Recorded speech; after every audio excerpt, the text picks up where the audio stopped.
about to enter another dimension, the dimension of truth, unfiltered and uncensored.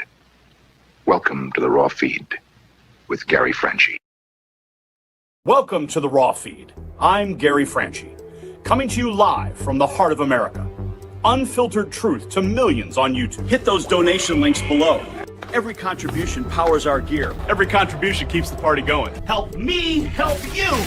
Hit those donation links. YouTube channel memberships. Special acknowledgement in the fellowship. Your super chats keep me standing. Your Rumble rants fuel every round. Say hello to super chats. Spread the intel. Every repost extends our reach. Super chats fuel this spectacle. Your Rumble rants give me strength. 24/7 members-only community, behind-the-scenes discussions. Connect with fellow patriots. Share this via text message. Send it to your friends. Text bypasses everything. Just do it.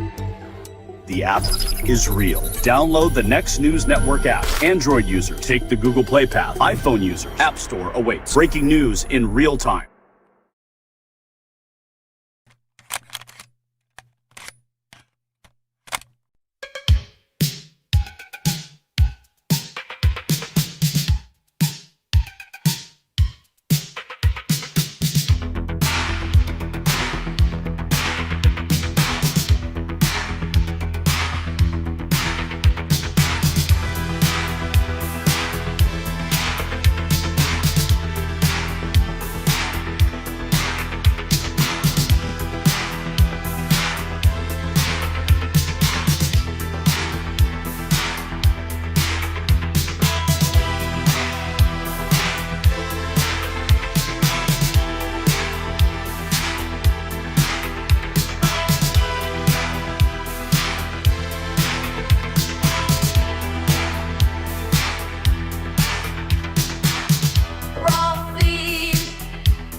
What's up, Patriots? I'm Gary Franchi. Welcome to the Raw Feed. It's day 22, and the federal government remains frozen. And tonight, we're witnessing the complete meltdown of an old order in Washington. On this day in 1962, President Kennedy addressed the nation about the Soviet missiles in Cuba, bringing America to the brink of nuclear war. Kennedy stood firm against communist aggression, refusing to let our enemies hold the Western Hemisphere hostage. Today, we face a different kind of hostage crisis, but this time, the enemies holding America captive aren't in Moscow. They're in the Democrat Party. Yes, you heard that correctly. So, the House Democrat whip, Katherine just admitted what we've known all along. The suffering of American families isn't a bug in their shutdown strategy. It's a feature. 22 days without paychecks, and these parasites are using your pain as a bargaining chip while they protect funding for desert locust relocation in Africa.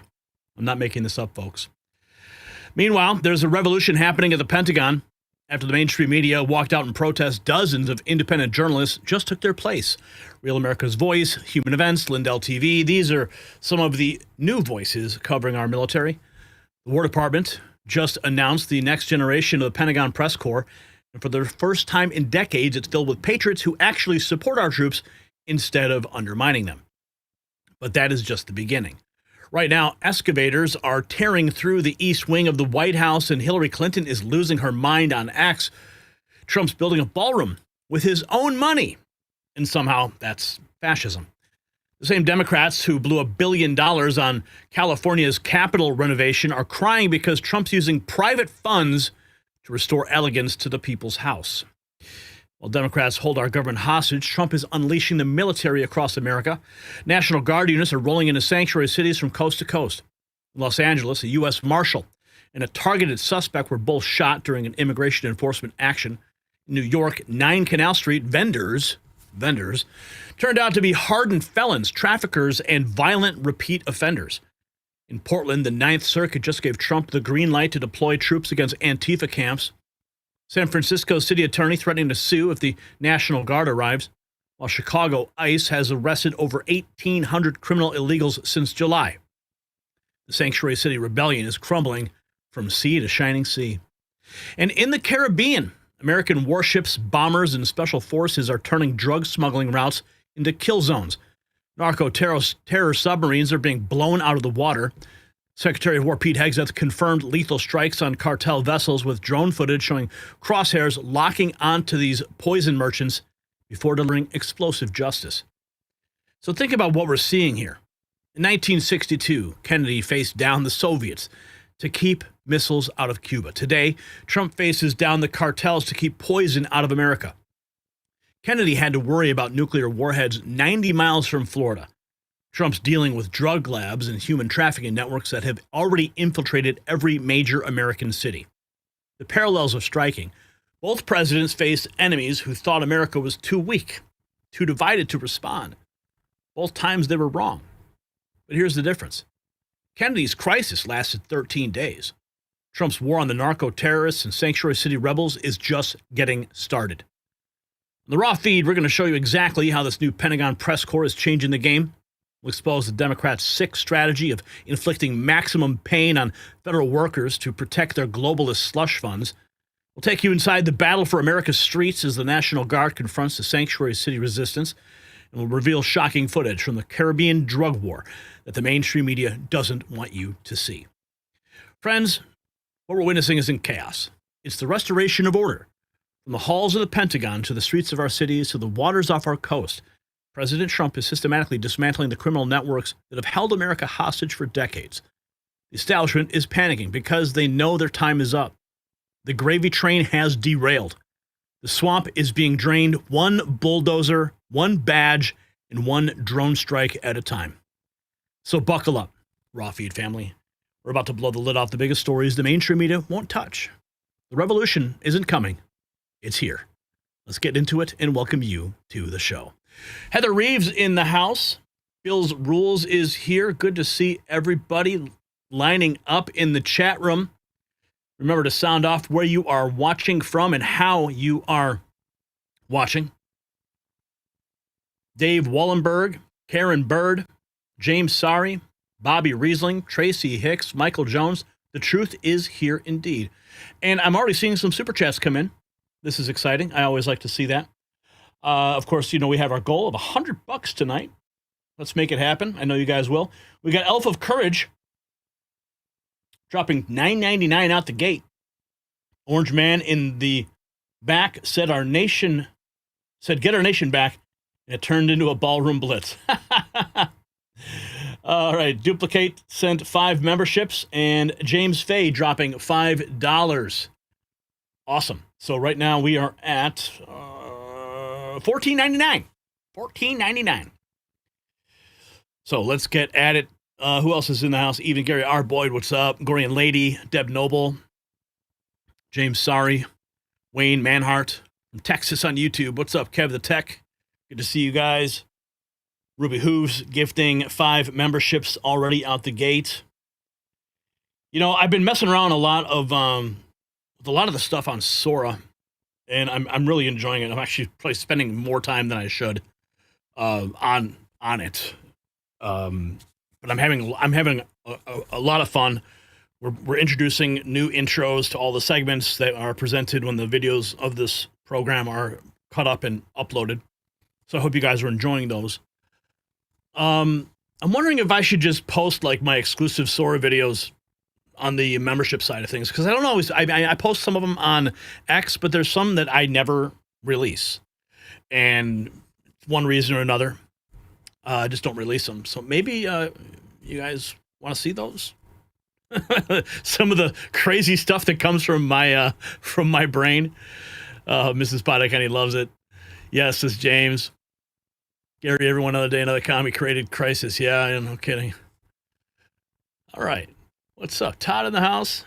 Good to see you guys. Sub Sailor, vacationing in Nepal. Nice. All right, so maybe I'll upload some of those as exclusive member stuff. Yeah, I think you guys deserve it. So let me figure out the best way to do that. But we got to get into this shutdown from hell. Of course, my cinematic storyline is continuing. You only see that if you go to the X account and follow us there, or you watch the segment when it uploads. Those are quite complicated to make, actually. But what I do is I take actual real-life events, and then I create a storyline that incorporates those real-life events, but using fictional names and characters. So I don't want to be confused with something that is actually happening. It's more of a fictionalization of what's happening in the world. But let's get into it. Oh, Ruby Hoof dropping $5. Thank you. Hit the like button. Appreciate that. Okay, so we're at 1999. Let's get at it, Brian. 22 days. That's how long Democrats have held your paycheck hostage, and now we have the smoking gun. The number 2 House Democrat just said the quiet part out loud. While federal workers struggle to feed their families, while veterans wait for their benefits, while Border Patrol agents work without pay, the Democrat leadership sees your suffering as leverage. They're not trying to fix it, okay? They're actually celebrating it. And what you're about to hear is going to make your blood boil. This is not incompetence. This isn't gridlock. This is a deliberate strategy to inflict maximum pain on the American people. Oh, and wait till those SNAP benefits dry up. Oh, all hell's going to break loose. We got it all on tape, so stay with me. And have you ever wondered, though, what happened to the legendary Chuck Norris? Just like federal workers wondering when their next paycheck will come, Chuck faced his own challenges, but he found a solution. I recently saw a video he made. I was shocked. He's in his 80s and still kicking butt, working out and staying active. He discovered that by addressing just 3 key things that sabotage our health as we age, you can transform your body and energy levels.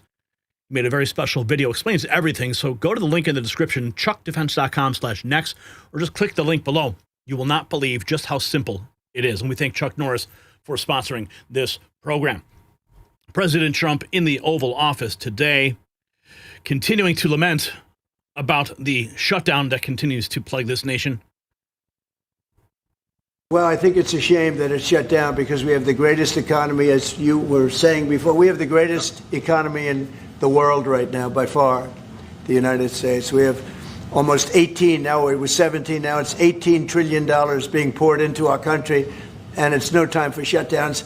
I don't think it's affecting what we're doing, but it's too bad for a lot of people. We have a lot of good people that aren't working right now that should be, and it's because the Democrats want to try and renegotiate a deal that they had negotiated. They want $1.5 trillion given to illegal immigrants who came into the country, and it's going to hurt the health care of citizens of our country that have been paying into it, that have been working hard for it, that really deserve it. So we're never going to do that. It's not going to happen. And I will tell you, there are a lot of good Democrats that really want to make a deal. And I think all we need is 5 Democrats because we have a great support on the Republican side. So I think we need 5 Democrats, and there are a lot of them that want to make a deal. So I think at some point, common sense will prevail. Well, I think it's so a now shame. We only need 5 Democrats to cross the line, but will they? Will they cross Chuck Schumer is the bigger question. Louisiana governor, this just 4 hours ago, warning residents that SNAP benefits will not be loaded on cards in November due to the government shutdown. This is from the Louisiana Department of Health. Notice to all SNAP card holders, if you recall our video on this topic, if you are a SNAP holder, I mean, you're not going to get your benefits. And we played you the clips of all of those card holders who literally said they're going to start robbing Walmarts, robbing the grocery stores, robbing the convenience stores, robbing individuals as they take their groceries to their cars. This is what they have already threatened to do publicly. It's like a TikTok trend.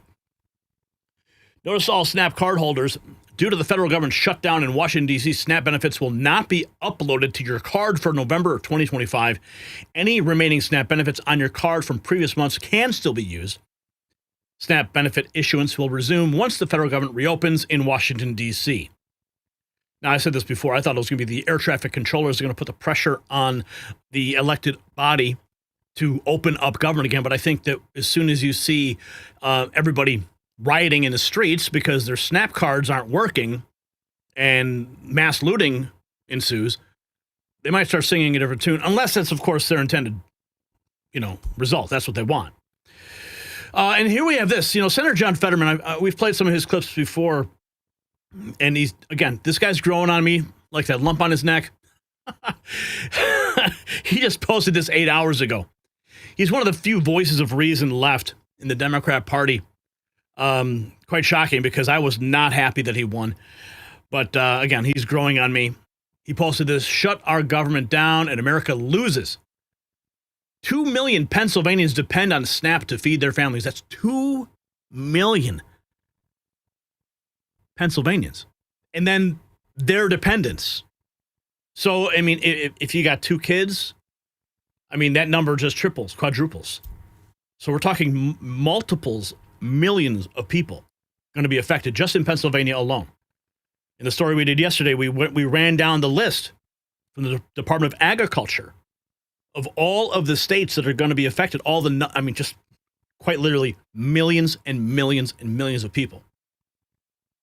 Fetterman says, for me, it's hungry Americans over party. Paying our military over party. Paying Capitol Police and federal workers over party. I choose country over party.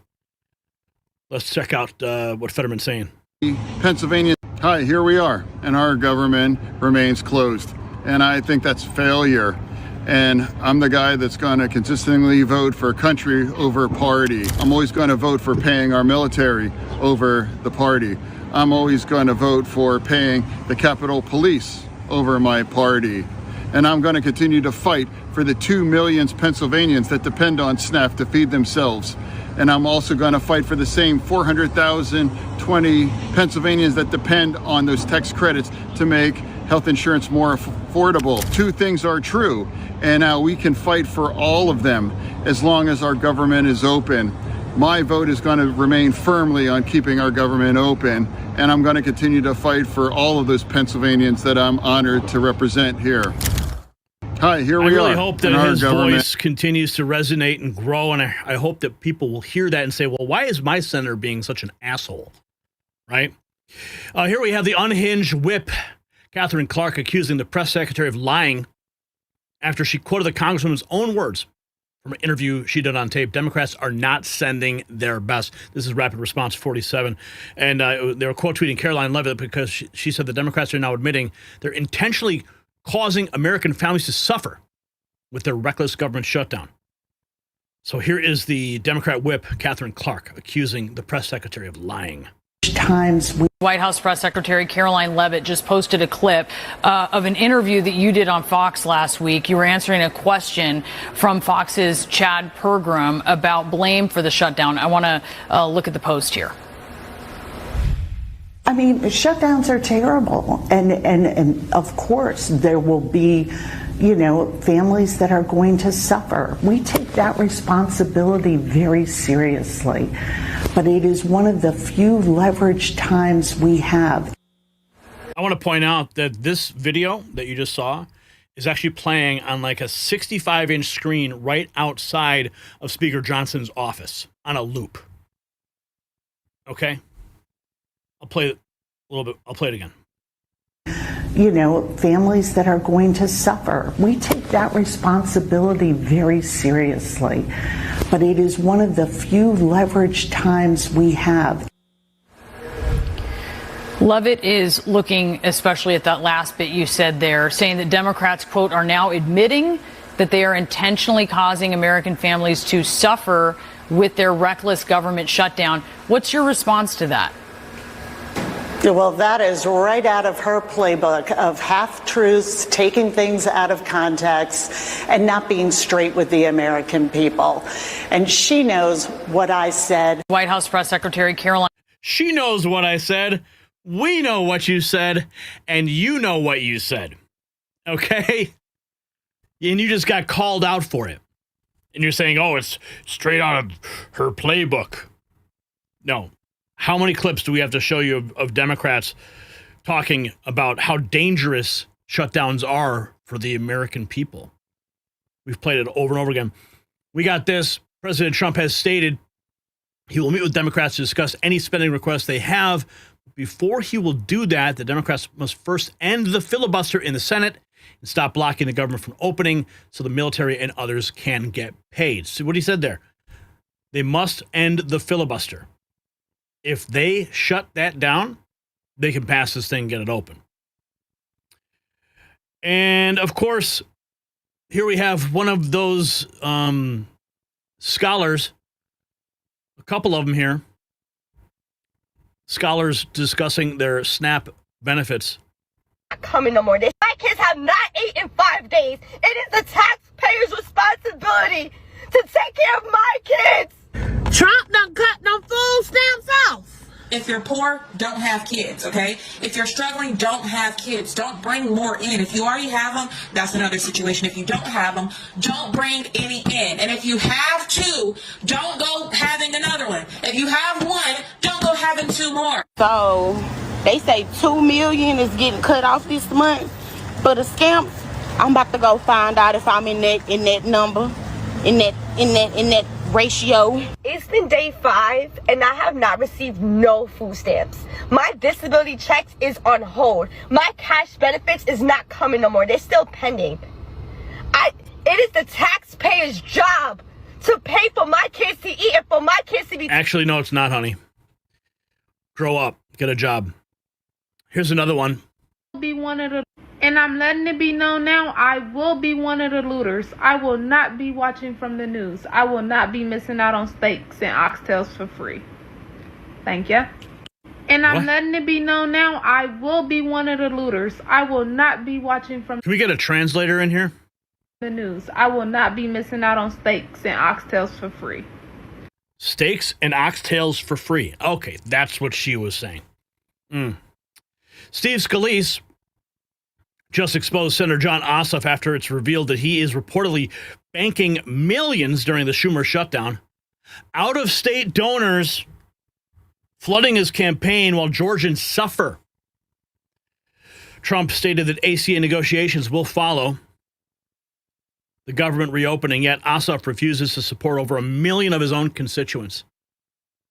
Here is Steve Scalise. He needs to go on. Well, let's look at Senator Ossoff's state of Georgia. 1.4 million people are going to face losing SNAP benefits just in his home state. Now, does he want each of them to send about $2 each to him to make up for the $3 million he's getting from California, in Illinois, in New York, in Minnesota? Is that what it's going to take? Because he's causing pain on people in his home state by voting no.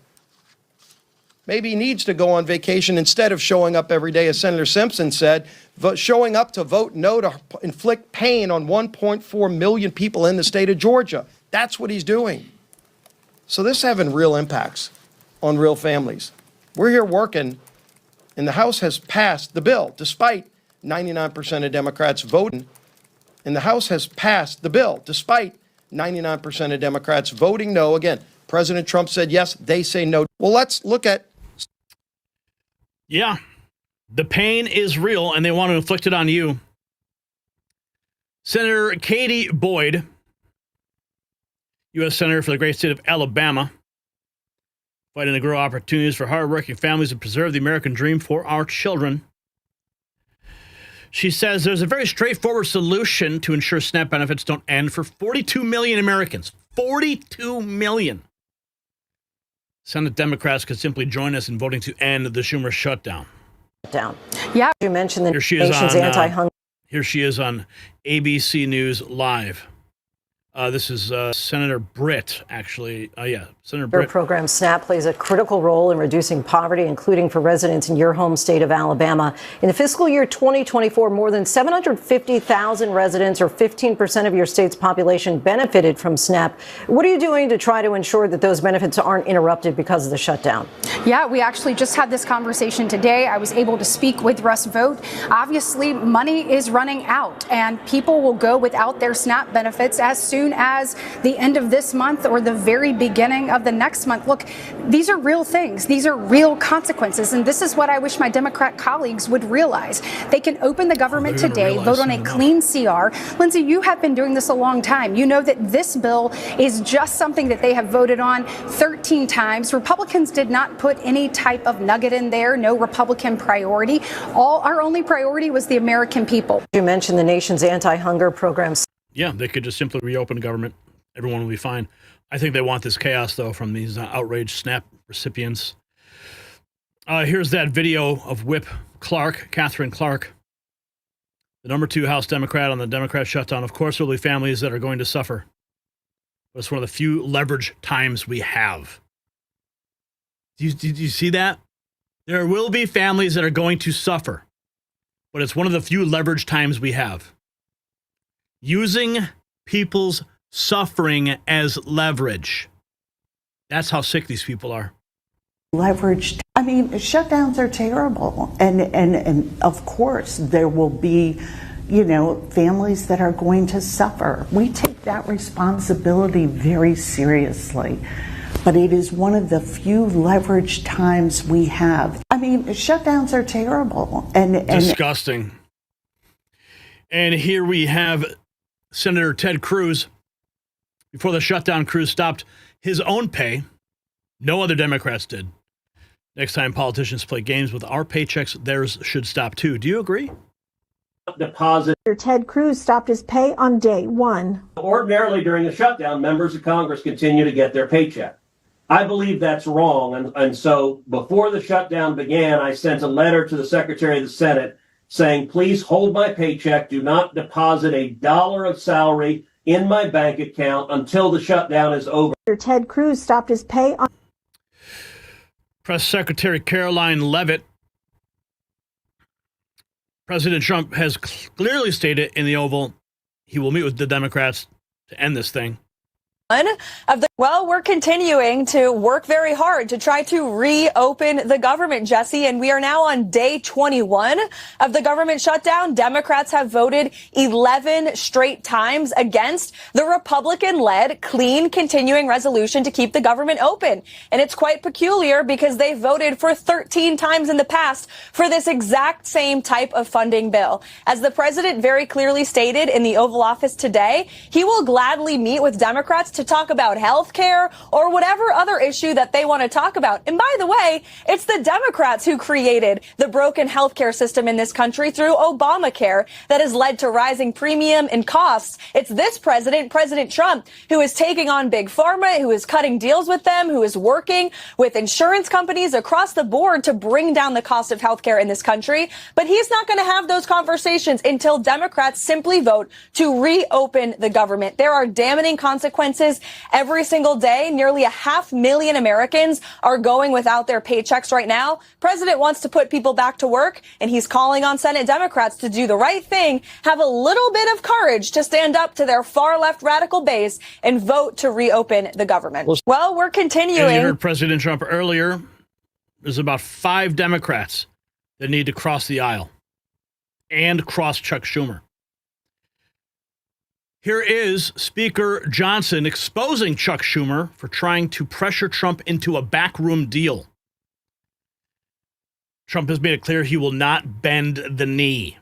Wow. It was never so Republicans cannot and will not solve it in a backroom deal. Chuck Schumer has been suggesting that 4 leaders should go into a smoke-filled back room like they used to do in the old days and create this solution. It's not a possible thing to do. It was never appropriate. It's not possible to put on a continuing resolution because it's such a complex issue. Issues of this magnitude deserve deep thought and deliberation. That's how this system works here. And as soon as Chuck Schumer reopens the government, all of our members will have an opportunity to engage in the very important discussion of how to make Obamacare affordable. But we won't engage in Democrats' hostage taking, nor will we pay a ransom. So Republicans... How crazy is this? All they got to do is reopen government, and then they can have the conversation. On Fox, Dana Perino calls out Democrats on the shutdown. We know how this ends, and Democrats are just deciding to draw out the pain. The suffering is optional. Whoever, I said at the very beginning when this started that we know how this ends. And it's just the Democrats are deciding to draw out the pain, right? The suffering is optional, and they are taking the option. Government shutdowns, whoever wants to reopen the government, that's the side that wins. President Trump wants to reopen the government. Therefore, the president is winning by a little, but also the Democrats aren't doing anything to help themselves. When is the last time you saw a Democrat on TV making a compelling case? They change the topic all the time. You know, I'm a podcast enthusiast. I listen to a bunch. Listen to a Democrat today. Some great ideas about social media and about the state of the Democratic Party. Never once did they talk about health care or the situation with the shutdown. It's not even on the front page of any of the papers. I checked today with friends who live in Virginia, especially Northern Virginia, where there's that big gubernatorial race. It's not in any of the ads. They're talking about abortion and Jay Jones. So to me, the consultants or the people who are spending money on the issues, they know that it is not working for them. But the closer we get to the cutoff for military families not getting money or air traffic controllers getting that zero on their paycheck, that's when everybody collectively might have a little bit more pain, and the Democrats might find a way to find 10 senators to strategically allow them to do this, because the fever pitch for wanting the shutdown happened last March when Chuck Schumer went ahead and did the vote for the CR. And then all of the progressives started saying, AOC, you have to primary him. We have to get him out. Hence, we are in this position. So how long do they want to draw out the pain in order to play Chuck Schumer's game? Greg, what are your thoughts? She just laid it all out there. Because Schumer bent the knee in March. AOC and her radical cohorts freaked out, talked about primarying Schumer, and here we are. Now it's AOC and the radical communists who are trying to squeeze the pain out of every American. Instead of voting to end the shutdown, only 4 Democrat senators can vote to end the shutdown. Senator Jeff Merkley held the Senate hostage for 14 hours, forcing unpaid Capitol Police and Senate staffers to work overnight. Democrat senators filibuster blocks vote to reopen government. Sick people. The president and his company. Let's see. 10% would be 100,000. So we're talking about $40,000. $40,000. Well, what if you buy $1 billion now of those coins? Now we're talking about the president and his company getting not $40,000, but $40 million. Let's see. What is he babbling about there? That's the thing about these filibusters. Sometimes they just go and read the Bible, they read the dictionary. This guy's talking about tokens and coins. Now it's been exposed that Democrats shut down the government because they want funds going to Zimbabwe and Iraq Sesame Street. Remember when USAID got gutted and all those little pet projects got shut down? Well, it looks like all those NGOs are freaking out because their gravy train dried up and they want that money back. Zimbabwe and Iraqi Sesame Street. Listen to this. The Balkans, they're sacrificing Head Start right down your street to produce Iraq Sesame Street. So they'd rather spend money on Iraqi Sesame Street than fund your Head Start programs. But President Trump is, the bad guy for putting America first. Scratch your head on that one. They're risking the safety of American skies for LGBTQI programs in the Balkans. right? Putting the Balkans over the safety of our skies.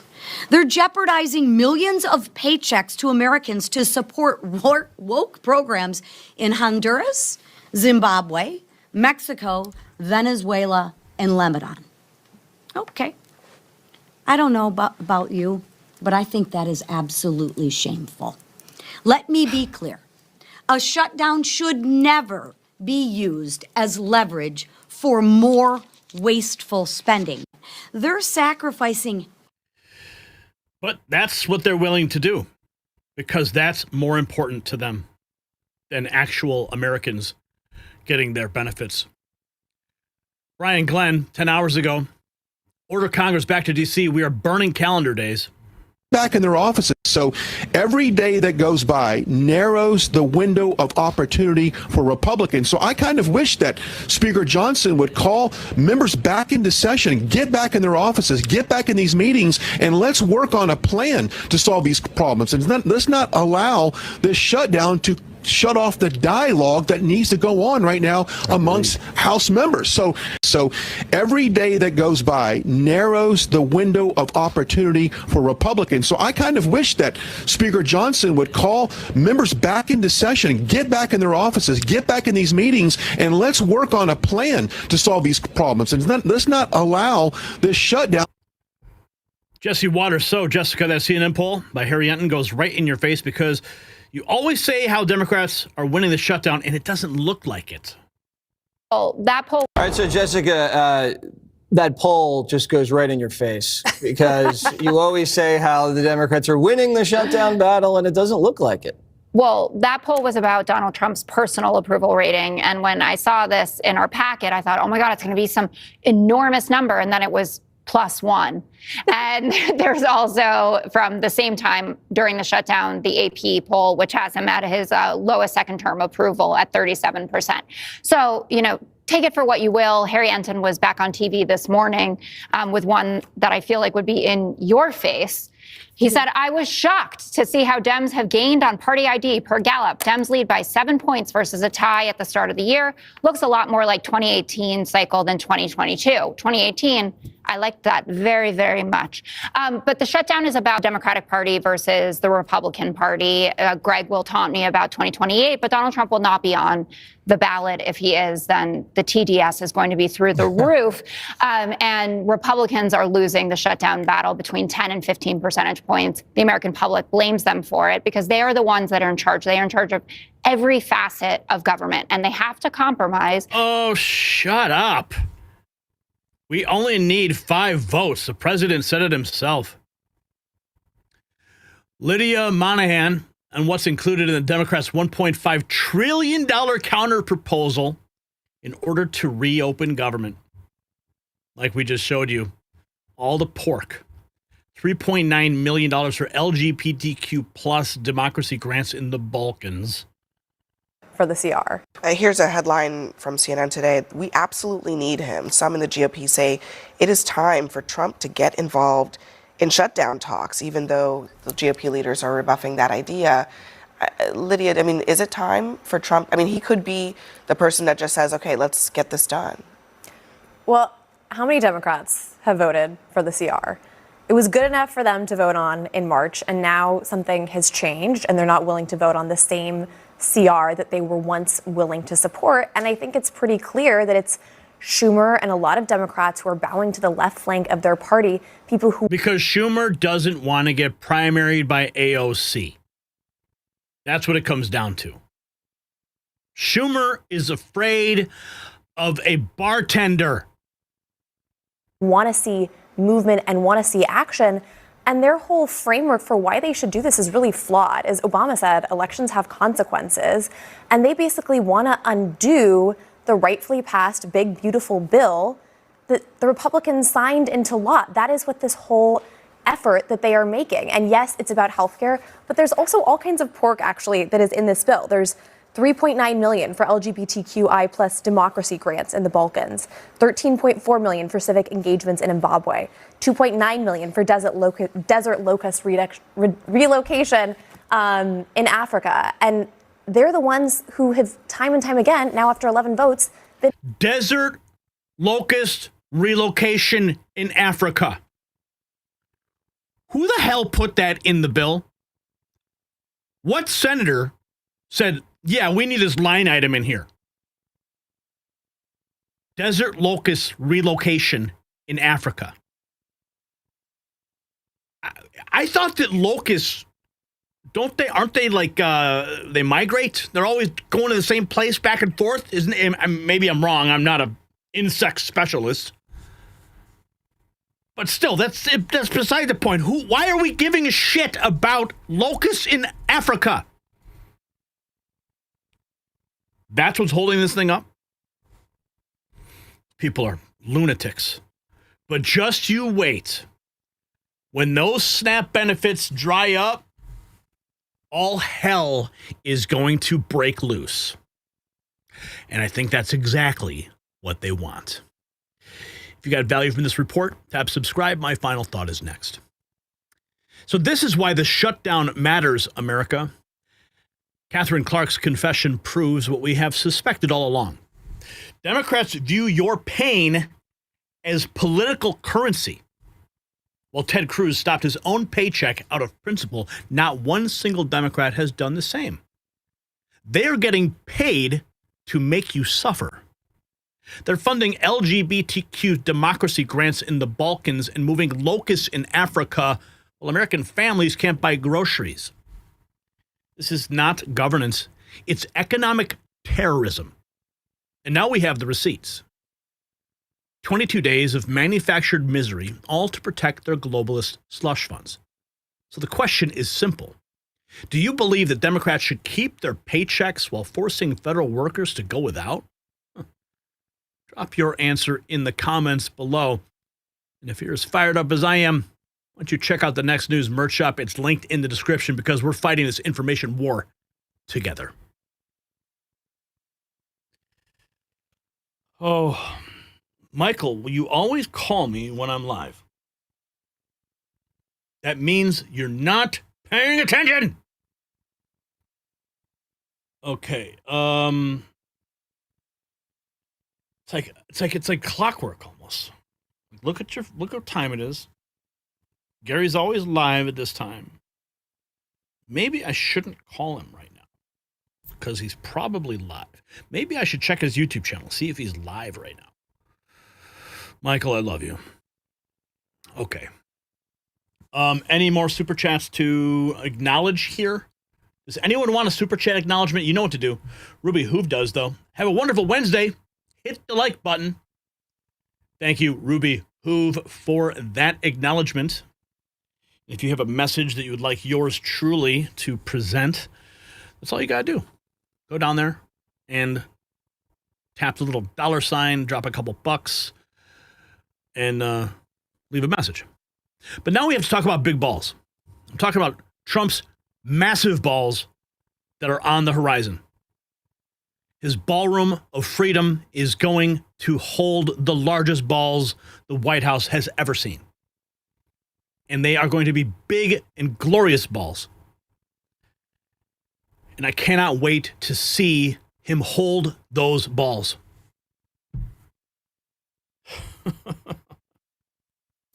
All right.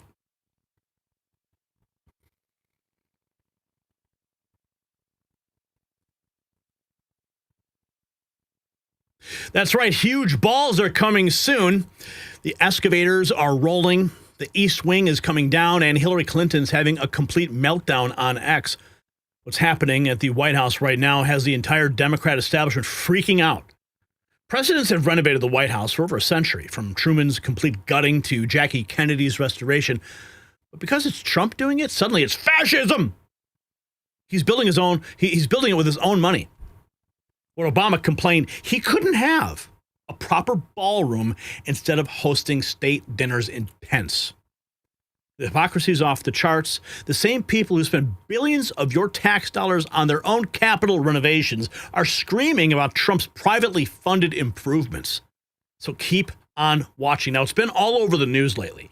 President Trump's renewed focus on American mining and critical minerals, and right now, District Copper Corp is right in the middle of it. trading under the ticker of CAXPF. They have just announced a major U.S. partnership with Reacher Gold LLC, unlocking access to proven gold and silver assets in Nevada, Arizona, and Utah. These aren't just exploration projects, they are real. Infrastructure-ready properties with verified stockpiles and historical high-grade production. Now, this partnership gives District Copper immediate U.S. production potential and a powerful position in the metals market. And with Washington investing billions to secure domestic copper and rare earth supplies, their cross-border strategy combining Canadian strength with new U.S. assets could not be better timed. So check out the link in the description to learn more. And a big thanks to District Copper Corp for sponsoring today's video. So everyone's freaking out about Trump's big ball, his big balls he's going to be hosting very soon. In the Oval Office today, Trump dropped the hammer on a third-rate reporter for saying he hasn't been transparent enough about the new White House ballroom. Let's listen to Trump drop the hammer. I just want a quick follow-up on that question. Your response to people who say that you haven't been transparent enough about this. I haven't been transparent? That some of your critics feel it should I've shown this to everybody that would listen. Third-rate reporters didn't see it because they didn't look. You're a third-rate reporter, always have been. So third-rate reporters didn't look, but anybody that asked, these pictures have been in newspapers. They've been all over the place, and you know we're very proud of it. It's gotten great reviews. It's gotten really great reviews. So I think we've been more transparent than anybody's ever been. It's getting great reviews. I love when he says it. Treats it like a movie.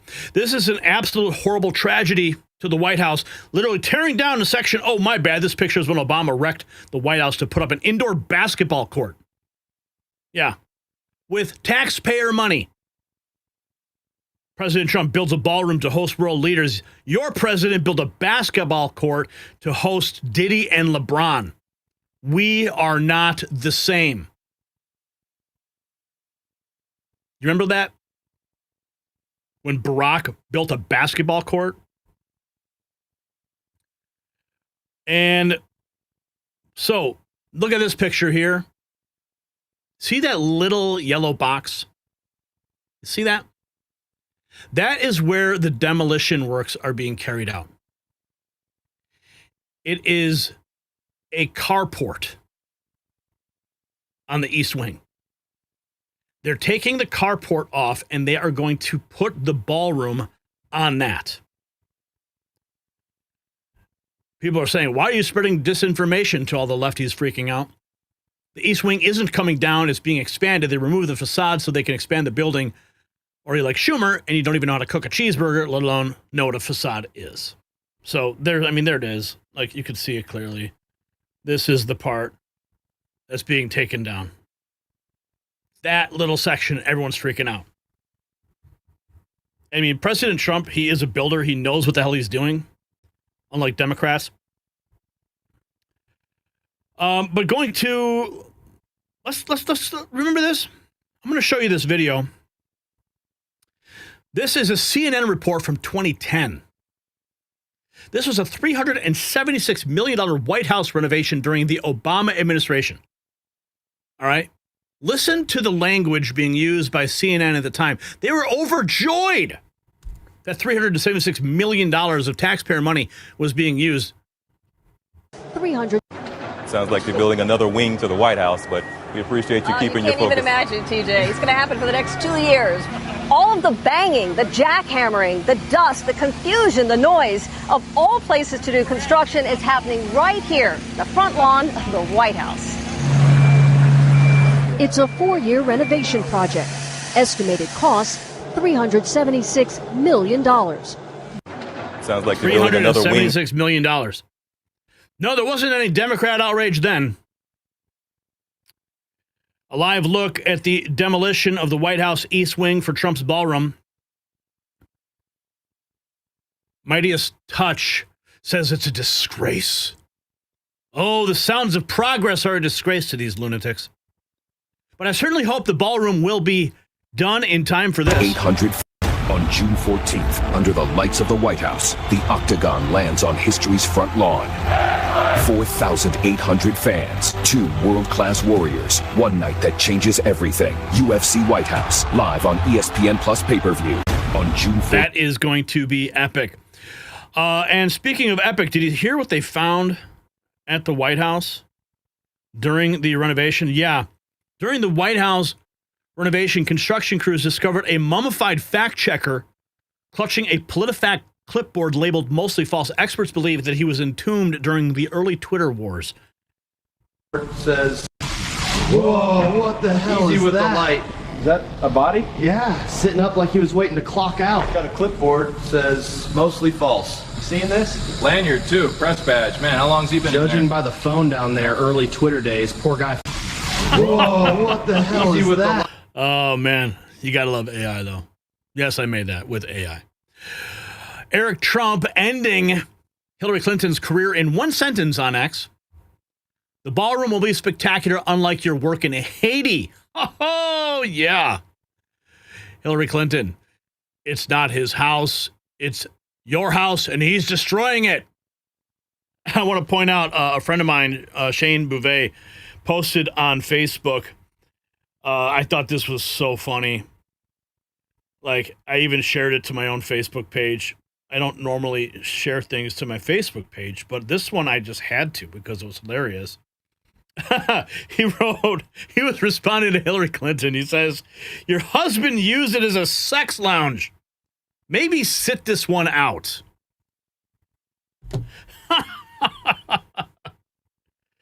Yeah. Eric Trump, though. Oh, and I guess this is what it looks like. This is, I think, is this the Obama library? It looks like a deconstruction, an AI deconstruction of Obama's library that's going up in Chicago that looks like a vertical dumpster. Yeah, looks like a dumpster. Construction. Dan Scavino. Oh, this is, I really want to know what they're going to call it. Dan Scavino says, wait until she sees the name of it. He's referring to Hillary Clinton. It's not his house, not your house, and he's destroying it. What do you think they're going to call it? What could they call it? Trump's big ball room? I don't know. Trump's big beautiful balls? I don't know. I mean, okay, I'm getting a little crass here, but you guys get it. I think it'll be interesting. Construction at the White House. How could a president ever do such a thing? Rapid response posting pictures of past presidential work done at various White Houses over the years. And let's see. This is Hakeem Jeffries. Says Donald Trump is demolishing the east wing of the White House for a ballroom where he will be celebrated like a king. Oh, my goodness. Donald Trump is once again preparing to fly out of the country. The east wing of the White House is being demolished so that Donald Trump can construct a ballroom where he will be celebrated like a king. And at the same time, Trump is trying to rob taxpayers of $230 million to continue to line his pockets. You're a sick-ass lying bitch. And yet Republicans have zero interest, none, in addressing the healthcare crisis that they've created, is devastating people all across the country. Donald Trump is once again Dude, these people, again, I don't know how, like, anytime Hakeem Jeffries takes the mic, I always question how he can sleep at night. But I'm reminded then, of course, that these people have no soul. They're black and demon-possessed individuals. Whoopi Goldberg, speaking of demon-possessed, on The View lies and says the taxpayer dollars will be used to pay for the new White House ballroom. Trump has repeatedly confirmed only private funds are paying for the new White House ballroom. All Democrats do is lie. And looks like Whoopi Goldberg needs to lay off the Ozempic. So this will also be decided. This is the part that really tickles me. it's going to be decided by some of the same Justice Department lawyers who worked with him on these past cases. So Americans, the question is, are you on board with all of this? This is like a cash grab. Yeah. And your taxes are probably going to be paying for that. That ballroom. I mean, it's kind of kooky. Kind of kooky. Your taxes are probably going to go pay for the ballroom. Yeah, lay off the Ozempic. Let's take a look at what's going on in California. Remember this? Trump War Room posting, your Capitol renovation is costing California taxpayers $1.1 billion, 4 times more than the privately funded White House ballroom, which costs taxpayers nothing. Private hallways. And he was responding to Gavin Newsom, who said ripping apart the White House just like he's ripping apart the Constitution. As an update. Why will a new office building for California lawmakers cost as much as an NFL stadium? That's a question we've been asking California's legislative leaders overseeing the Capitol Annex project. Live Copter 3 flew over, getting this exclusive look at the progress crews have made. The $1.1 billion project is supposed to cover costs for the office building, parking garage, and a new visitor center. But it will also include private hallways for lawmakers that allow them to avoid the public and avoid us, the media. KCRA 3 Capitol correspondent Ashley Zavala has been digging into this plan and has an update. This new office building in Sacramento is going to be one of the most expensive buildings in the United States. And yes, California taxpayers are footing the bill. Even though the lawsuits against it have been over, the California legislature, which is in charge of it, continues to keep details in the dark. Steel beams are up and construction is underway on the Capitol Annex project. The $1.1 billion construction and counting will eventually house the offices of lawmakers, the governor, and lieutenant governor. It'll cost about as much as Levi's Stadium in Santa Clara and more than the Golden One Center in Sacramento. But we still don't know why or how the money is being spent.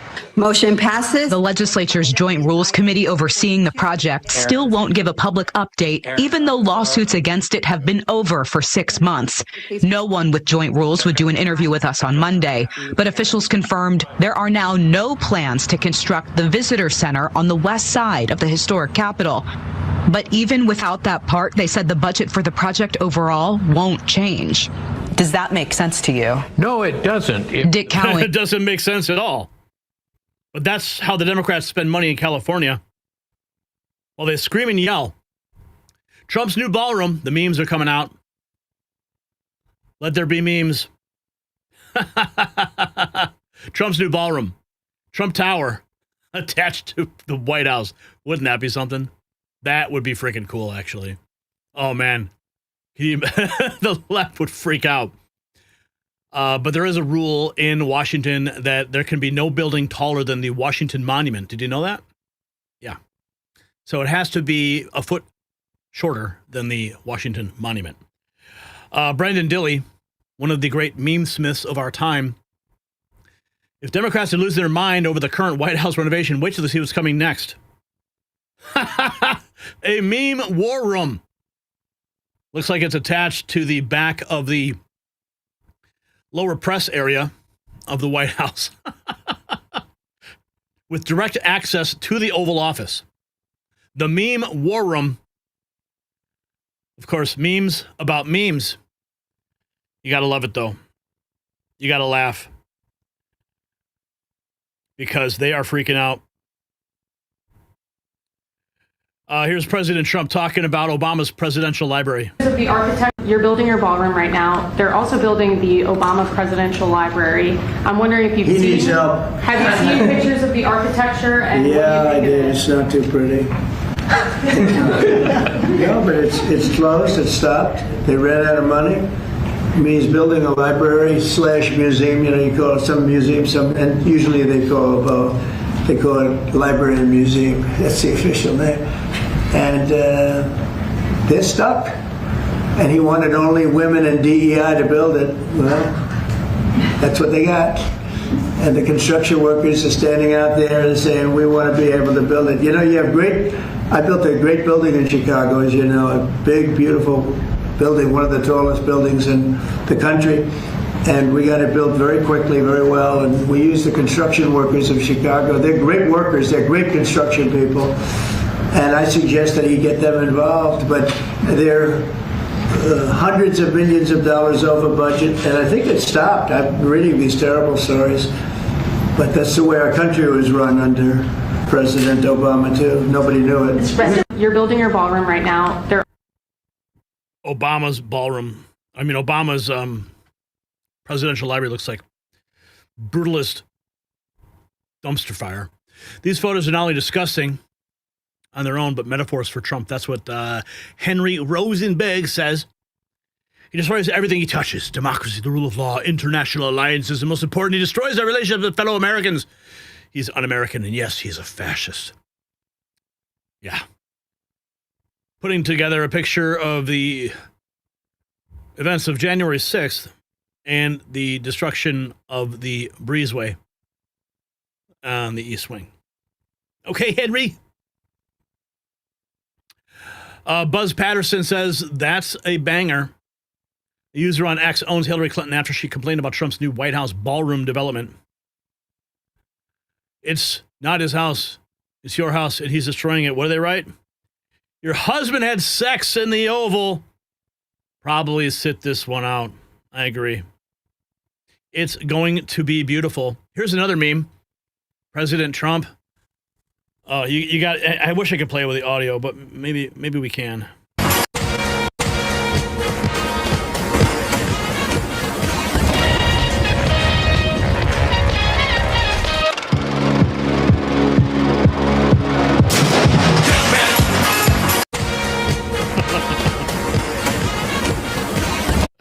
You gotta love it. Oh, the memes are coming in.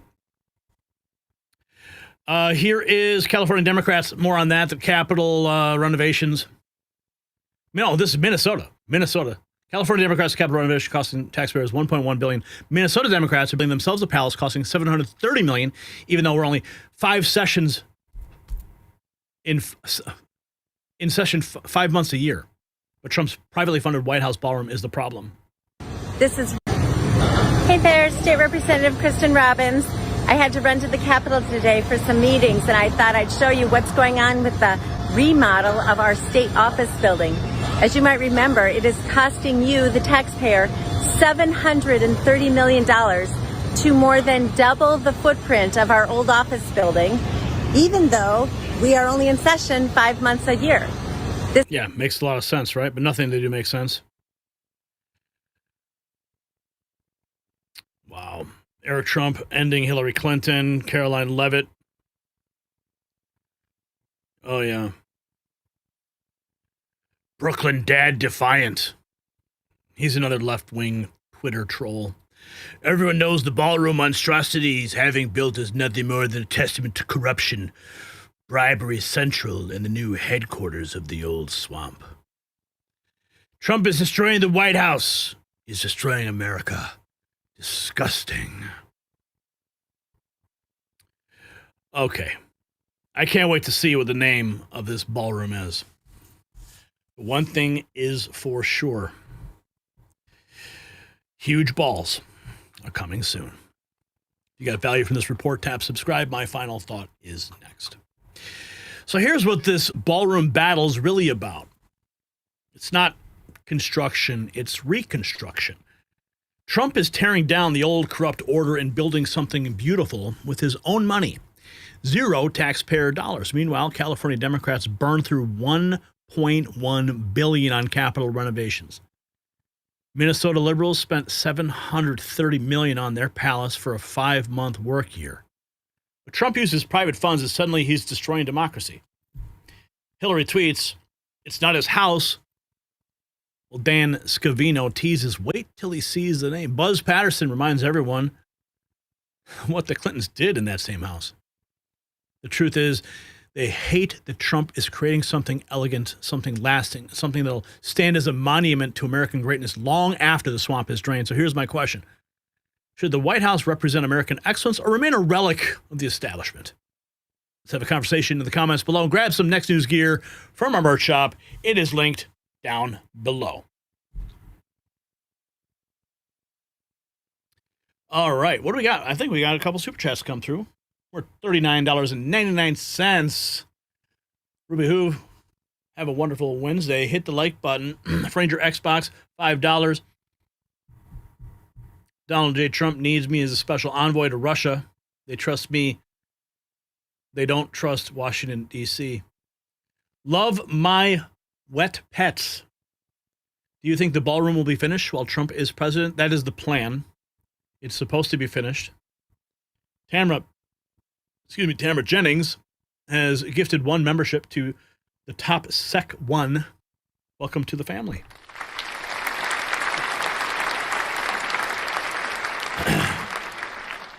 And Flying Eagle dropping $10. USA, USA, USA.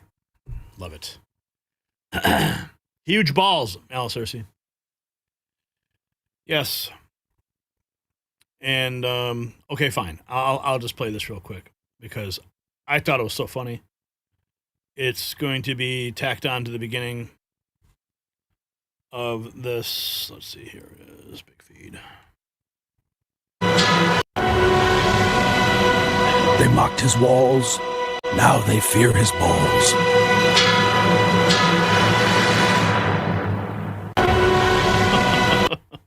I'm actually making another one. I'm going to, after the show, I'll see if I can get it done. I'll replace me with like a silhouette of Trump. We'll see if we can make that happen. I don't know. But, yeah. They mocked his walls. Now they fear his balls. Okay. Where are we going from here? Okay, we're going to go into ICE raids and the protests, the National Guard crushing sanctuary rebels. ICE raids. All right. Topic number 3. Crazy stuff going on. Okay, we're at almost $40, so we need 60 more. So that's 6 people at $10. I think we can hit that before the show's closed. All right.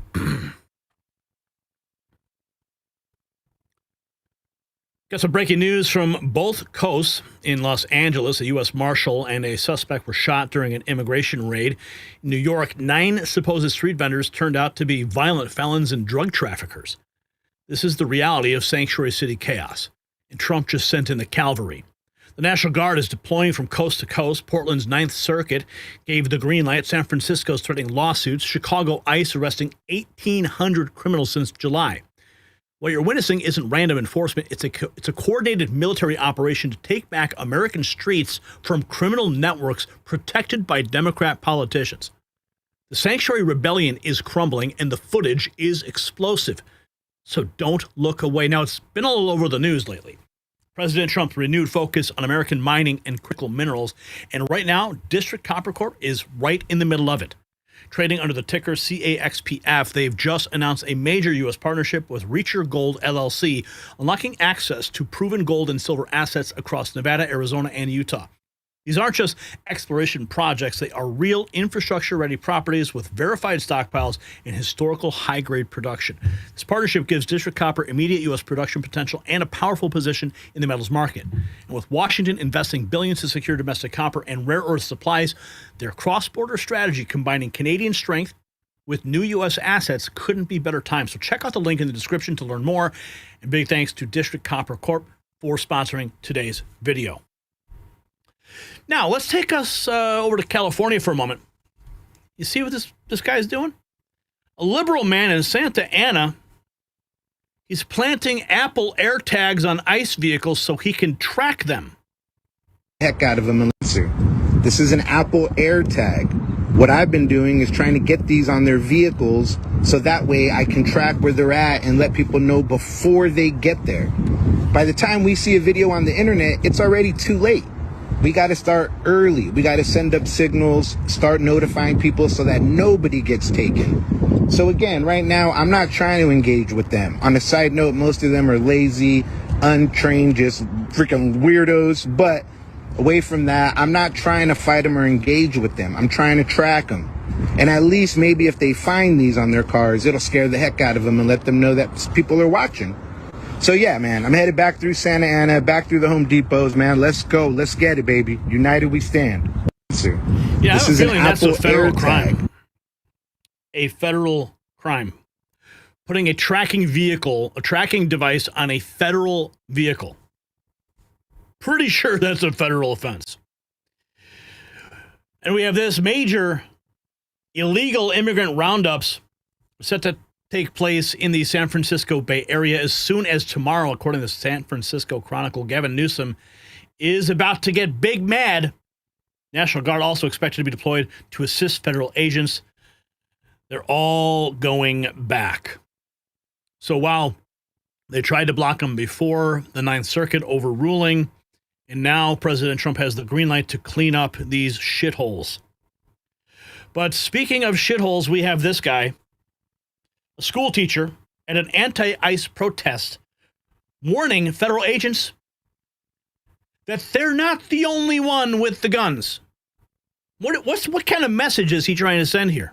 We're calling for violence. Don't forget where you're standing. This is South Central Los Angeles.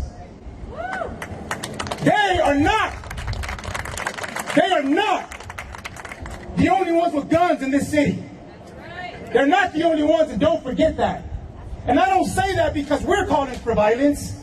I'm saying that because the people have every right to defend themselves against masked, unidentified gunmen with AR-15s and other military rifles. The people have every right to defend themselves.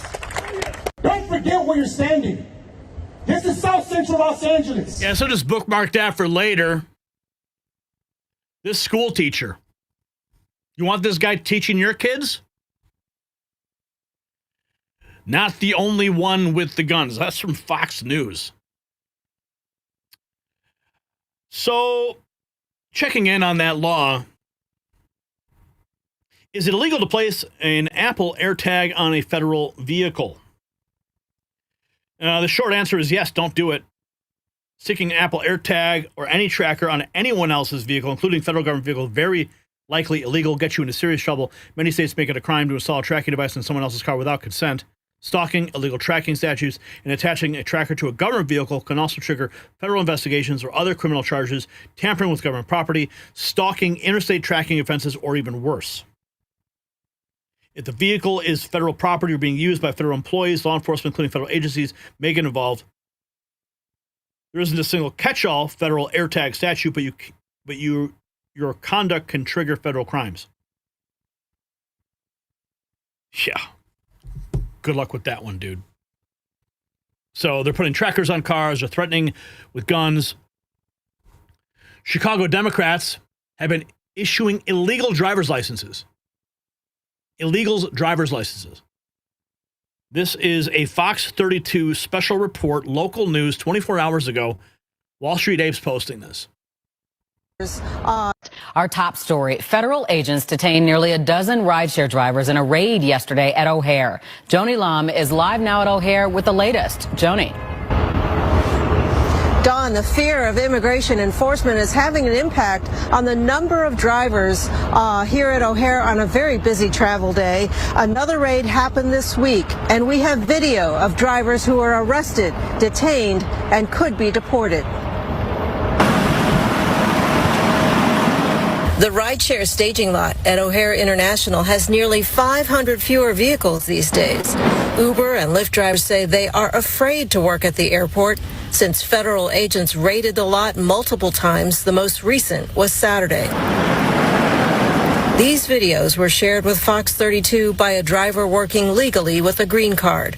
Federal agents were seen questioning drivers waiting to pick up O'Hare passengers. Drivers were taken into custody. Other rideshare drivers say illegal drivers have saturated the market. Can you sign in an Uber account, and I coming to rent that from you, and I work as under your name, and there is too many people doing like that. O'Hare Airport, it's very sensitive spot as a passenger to pick passenger. There is million of passenger coming every single day. So we need to protect these people as a driver. In a statement, Homeland Security Assistant Secretary Tricia McLaughlin confirmed Border Patrol agents arrested 11 illegal immigrants with criminal histories that include domestic battery, DUI, visa overstay, and a final order of removal. DUI. With the focus now on the rideshare industry, drivers urge Uber and Lyft customers to verify details of their ride. And if they don't match up, don't take the ride. Before you get under the car, check the plate number, check the car, and you'll be fine after that. And focus about the face. Who driving to you? It's the same person or not? If you don't feel comfortable, don't start the trip. Yeah. So your Uber drivers operating illegally over at Awake, Illinois, 6 hours ago, they posted this. They're friends of the show. The Safety Act made Illinois a haven for violent criminals. Quote tweeting Dapper Detective, an illegal alien from Venezuela being harbored by Governor Pritzker was just arrested for committing 4 home invasion. You see the word on the screen there. Has been arrested 5 times since June. A woman scream. Police say they've arrested a suspect connected to a series of home invasions and attempted sexual assaults. Police arrested 21-year-old Yason Diaz-Gomez Monday. Back on October 10th, police say he attacked a woman in Evanston and tried to remove her clothing before a neighbor heard the woman scream and intervened. A few hours later, 3 similar incidents were reported in Rogers Park. In one case, a woman reported fighting off a man who attacked her after breaking into her home. One of the victims identified Diaz-Gomez in a photo lineup leading to his arrest. He is being held in jail until his trial. Police say they've arrested an illegal alien, sending their best and brightest. Here we have this from James Klug. Don't believe the few Democrats that tell you they only approve of deporting the actual criminals is a lie. They don't want anyone touching any of the illegals they've worked so hard to import. Quote tweeting Savannah Hernandez, friend of the show. Canal Street update. The 9 street vendors arrested yesterday were illegals who had criminal history. Here's Fox. And, you know, the 9 that were arrested, their rap sheets are long. Right. Forgery, possession of drugs, drug trafficking, robbery, assault. So these are criminal aliens that were being targeted. Again, we do these based on criminal intelligence, and that's what we had. And, you know, if you look at the video, everything was fine with the officers talking to those individuals and making those arrests until violent protesters showed up. DHS telling me that the migrants arrested are all from West Africa and say at least one had a final order of removal and prior crimes, including counterfeit. But the protesters didn't want those people to leave the country, yelling at the agents to take off their masks as they blocked ICE in the city streets. DHS says a group of protesters with criminal histories were also arrested. ICE out now! ICE out now! The 9 that were arrested, their rap sheets. Good. Get them out of here. Get them out of here. What's this? A transgender TikTok user says to protect illegals by tackling, stomping, and beating up ICE officers. What? This is what is being spread around on TikTok. Inspired by okay, here's your challenge. The next time you're around and you're seeing someone being abducted by ICE, you're gonna tackle those ICE officers. You're gonna stomp one of them in the face with your boot. Your friend who is also on board with you and is aware of this plan and stratagem is gonna tackle the other ICE officer. Yeah, good luck with that, dude. Good luck with that. Yeah, that's not gonna end well for you. Here is more from that Canal Street clash. Tensions erupt in New York as protesters confront the ICE agents during targeted intelligence-driven enforcement operation. Here's some of that footage you can see. Clearly, they've been watching TikTok videos, trying to impede law enforcement, obstruct justice, and stop federal law from being enforced. All these people look like just lunatics. And these guys are simply trying to enforce the law. But of course, they don't want the law enforced because they need these voters.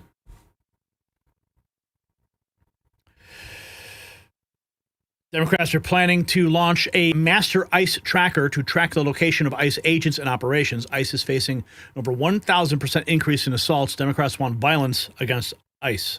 Single instance I shared this with the mayor. Over the course of the next couple of weeks, the Oversight Committee will be launching on their website a master ICE tracker, where we're going to be essentially tracking every single instance that we can verify that the community will be able to send us information on. I shared this with the mayor. Unbelievable. That's what they're working towards. ICE Director Todd Lyons dropping devastating news for the leftists concerned with the immigration raids in New York City. They're about to surge. The surge is coming, folks. Buckle up. You have, well, I think for the people in New York, they're going to see ICE and our other federal partners do the law enforcement mission, right? This wasn't something that just organically happened overnight. We decided to go hit Canal Street.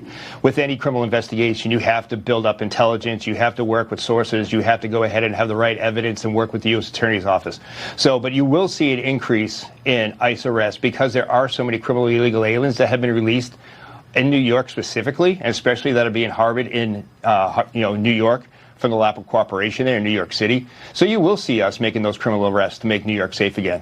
But I will tell you that it's definitely intelligence driven. It's not random. We're just not pulling people off the street. There was a specific reason based on criminal intelligence and criminal activity that we showed up on Canal Street.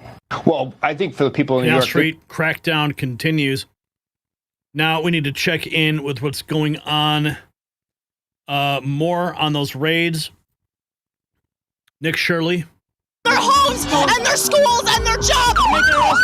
Here in New York City, an ICE raid or an HSI raid just took place here in New York City on Canal Street. These streets are typically filled with counterfeit scammers. However, ICE or the HSI just came through here and raided and took some of the people away. And just a few days ago, a popular citizen journalist by the name of Savannah Hernandez came through here, showed what's been happening. I myself have even documented this once, as I was once attacked and my cameraman was punched by one of these illegal migrants that was selling goods illegally.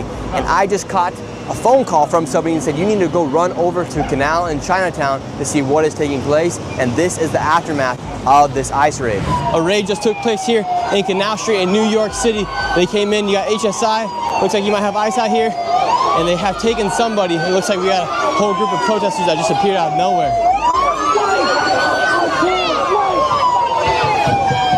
Look, we have people hitting cars. We got this lady hitting cars. Here we go. What the? They just raided Canal Street, and now you have a whole mob of people taking over the street. You have federal agents right here, HSI.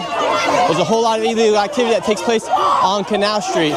So now everyone's pissed off. Now these federal agents are just walking down the street all by themselves. There's no car or anything. What do you think about what's going on here? Dude, they're getting mobbed. There was just probably 50 to 100 people that surrounded the cars and were banging on it. It's getting chaos. The agents are freaking out and pushing people out of the way. They're trying to... There's no car. There's no cop cars here. There's no federal cars. There's no cars. They're all on their own. Everyone's going fucking haywire. Look at them. Look. I can't even believe what I'm seeing right now. The feds are literally all on their own right now. What do you think about what's going on here at Canal Street? New York City, what do you think about this? How do you feel about ICE coming in? Feds coming in? Any response? Come down here no more. Just keep yelling at the feds? I got something for you. I don't think so. It's violent. We got this lady yelling at this man. And there's no Fed cars to be seen right now. What raid did you guys do? Back up. Okay. You literally have all of these protesters. You know what's funny is to see these ICE guys, some wearing masks, and of course Democrats freaking out that they wear masks because, well, they need to protect their identities. But they never complain about the Antifa guys wearing masks, right? What the fuck are you scared about? Now we do have one vehicle. They have feds and they got the guns, they got the snipers, rifles. It looks like they have one vehicle. Has a pepper gun right here.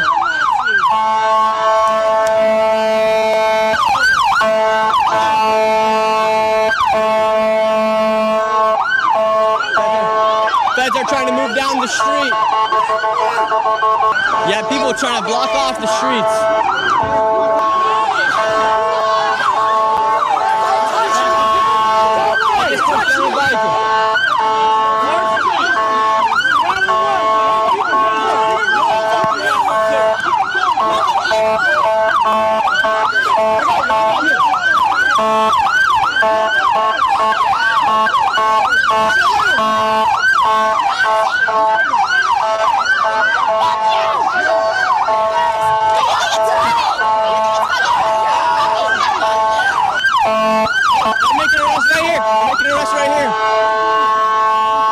was just going to say the level of restraint these ICE officers have to have in the face of this when people are screaming at them.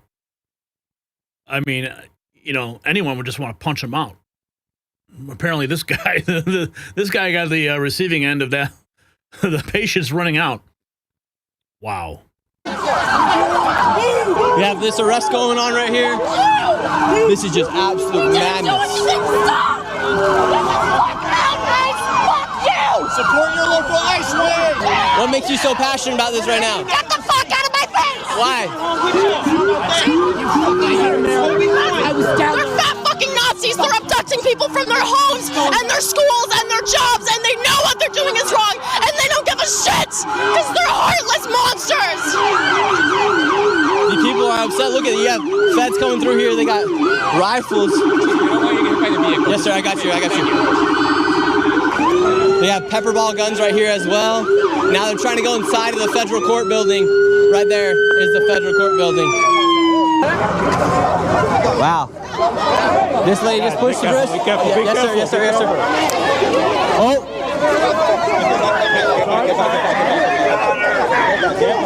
Now they have just arrested the girl who I was just barely interviewing.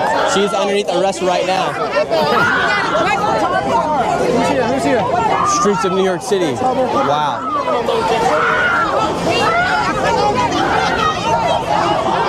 Yes, sir.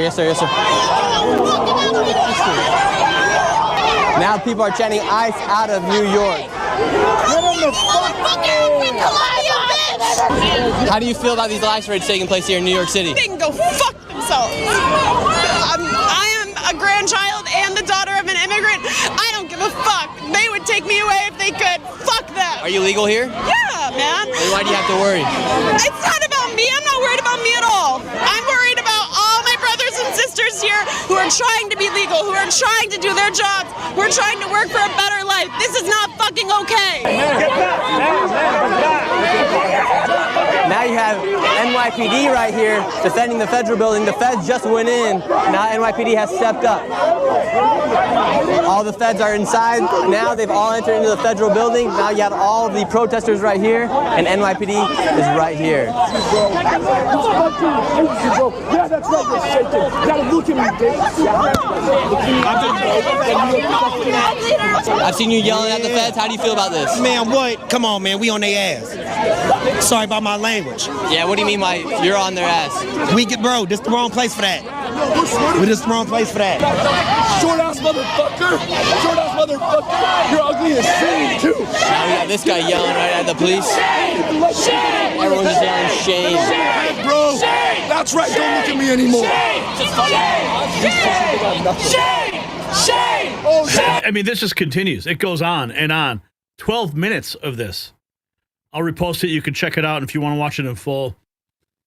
Let's go to Portland now. Nick Sortor showing you how you can't even walk down the sidewalks in Portland anymore.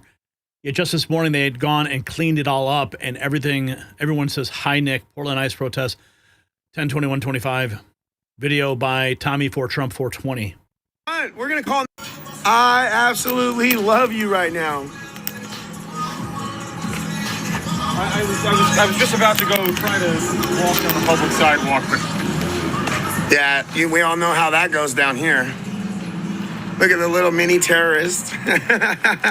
little miniature man. Oh, it's fun. It's fun. We're going to call 911 on you. Is that a dude or a chick? I don't know. You can't tell nowadays. It's like an 80-year-old dude that's just short. Yeah. Still lives with his mom. He's going to get mom's dinner right now. She called and said, oh, yeah, he was just burning that right there. Yeah. Oh, so it's not a full size? No. Okay.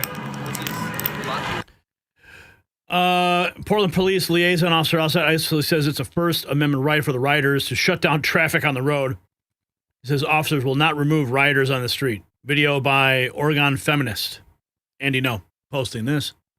Off and on McAdam. Is why are we allowing them to block the streets? Yes. So it's a delicate balance of people's First Amendment rights and then, allowing cars to move through.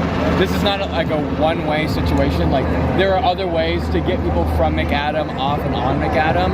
So As of right now, we're not going to enact anything to like prevent people from being in the roadway while they're practicing their First Amendment right. We are asking them to not be in the street if they can. That may change, but as of right now, they're allowed to take up the street space because they're practicing their First Amendment right to protest. We don't want to infringe on that right when there's not a major issue of cars coming to hit them. Because this is not a major roadway right here, and people can get around them easily. Okay. And they're also having their own porters to help guide traffic out of the way. Okay. In the past, I know, like in the 2020 riots, people were being arrested, or maybe it was riots before that, but I know in the past there were, like, I think maybe after Trump was elected in 2016, I attended some events that were going on, like, in the downtown area, and it was a very hard line about if you step off of the sidewalk, you will be arrested. So has the policy changed, or? I don't know. So again, it's not like people could get arrested for being in the street. We're just not going to arrest people for being in the street right now. If we're ever going to do that, we will make an announcement. Hey, we are going to make arrests for people who are in the street. Anyone that wants to leave the street can leave the street, and they won't be arrested. This is not, again, this is not an issue. This is not a major roadway for us, right? There are ways for people to get. Okay, man, I'm not going to. This is, yeah. A young homeless addict living in Portland questions why harm reduction workers give her and her friends the tools to keep using drugs, which inevitably leads to them dying. Ugh. This clown claims to be a local doctor in Oregon. I think there's so many. You're at the ICE facility here in Portland, Oregon. What brings you out? Well, lots of issues. I think there's so many we can't even count them. Give me a few. Let's see. The president is closing down the government because he doesn't want the Epstein files out. And he's a pedophile. He's already an adjudicated sexual abuser. 26 other people accused. So President Vito, hard to... She just proved you are, in fact, a clown. Here we have October 21st. Andy No posting in Portland. Masked Antifa and far-left extremists show Portland police they're in charge. Militants have been coddled by Democrats and law enforcement. Well, things are going to change now that the Ninth Circuit's ruled that the National Guard can roll in and clean up this mess. If I would have just gone past, I wouldn't have said anything, but when my attention gets called some, then I'll say, hey, here's what else we can do. Trauma's a motherfucker, man. You're such a victim. It's because our shit keeps getting swept. Our medical gear keeps getting swept. Illegally. By me? By who? Was I out here all day or no? Well, then don't act like you know what you're talking about. That's why I just asked who did it. I don't know. Madness. That's all about to change, though. Portland police aren't merely protecting Antifa, they're actively undermining DHS. Dick Sortor personally witnessed them multiple times accepting videos from leftist protesters to initiate investigations against DHS officers. Antifa man punches a woman outside the ICE facility in Portland. Whoa! Democrat states are giving grant money to NGOs. That money is then funneled to the International Antifa Defense Fund to pay legal fees for protesters arrested. Once arrested, cases are assigned to radical left judges who settle cases for millions, which funds Antifa. Andy No says Antifa is unique in a way in that Antifa encourages their supporters to get arrested, to be violent, get arrested, or and get it captured on camera. One, for propaganda purposes. Two, to get individuals to become party to lawsuits, lawfare against police departments and cities. In the liberal jurisdictions, the Democrat-run city council will vote to settle. 1 million, 10 million, 20 million, no problem. Cities across America have settled. So those who were arrested for rioting get rewarded with money. So the funding comes from all these places. Andy No breaking it down. Here is more video from inside Antifa's safe house located in Portland.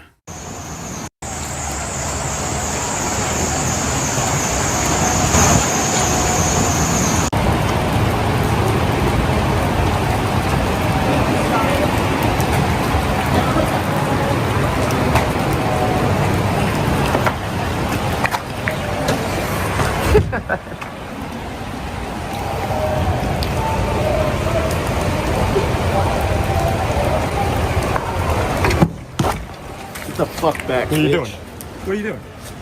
That's what I thought. I'm just checking it out. I'm on a public sidewalk. Close the window if you don't want to see in. There you go. You're so fucking closeted, gay. You're ugly. You're a fag. You look stupid. What else you got? Hey, wait, can we talk? This is live? If you got value from this report, tap subscribe.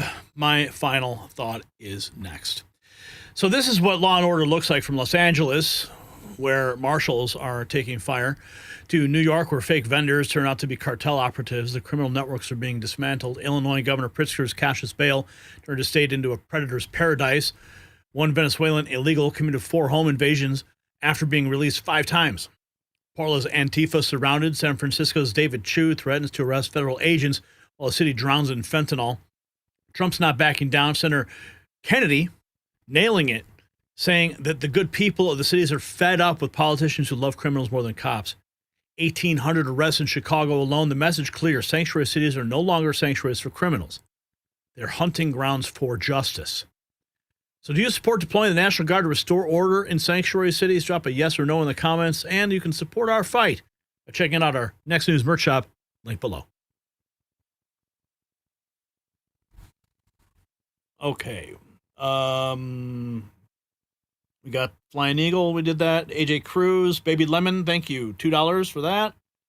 And Flying Eagle asked the question, hey, Gary, here in San Jose, when I was a young man, back when dinosaurs walked, all those working fast food were high school students, American ones at that. Back in the good old days. We're at $51.99. We're just, $48 shy of our goal. We're going to get to that. Let's keep going, though. We're going to hit our next topic of the evening. What's happening at the Pentagon? Oh, Pothead Kenny, member for 10 months. Right on. They act and look like zombies. Okay. Oh, we got Carrie Lake. Nice. All right. Let's roll it, Brian.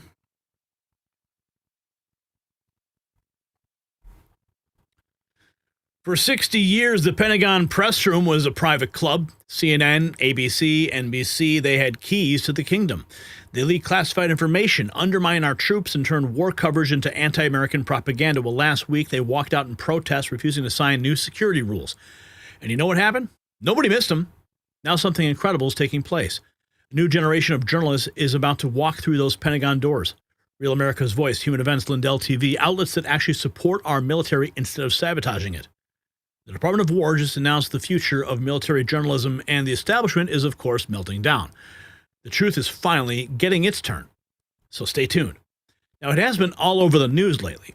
President Trump's renewed focus on American mining and critical minerals, and right now, District Copper Corp is in the middle of it.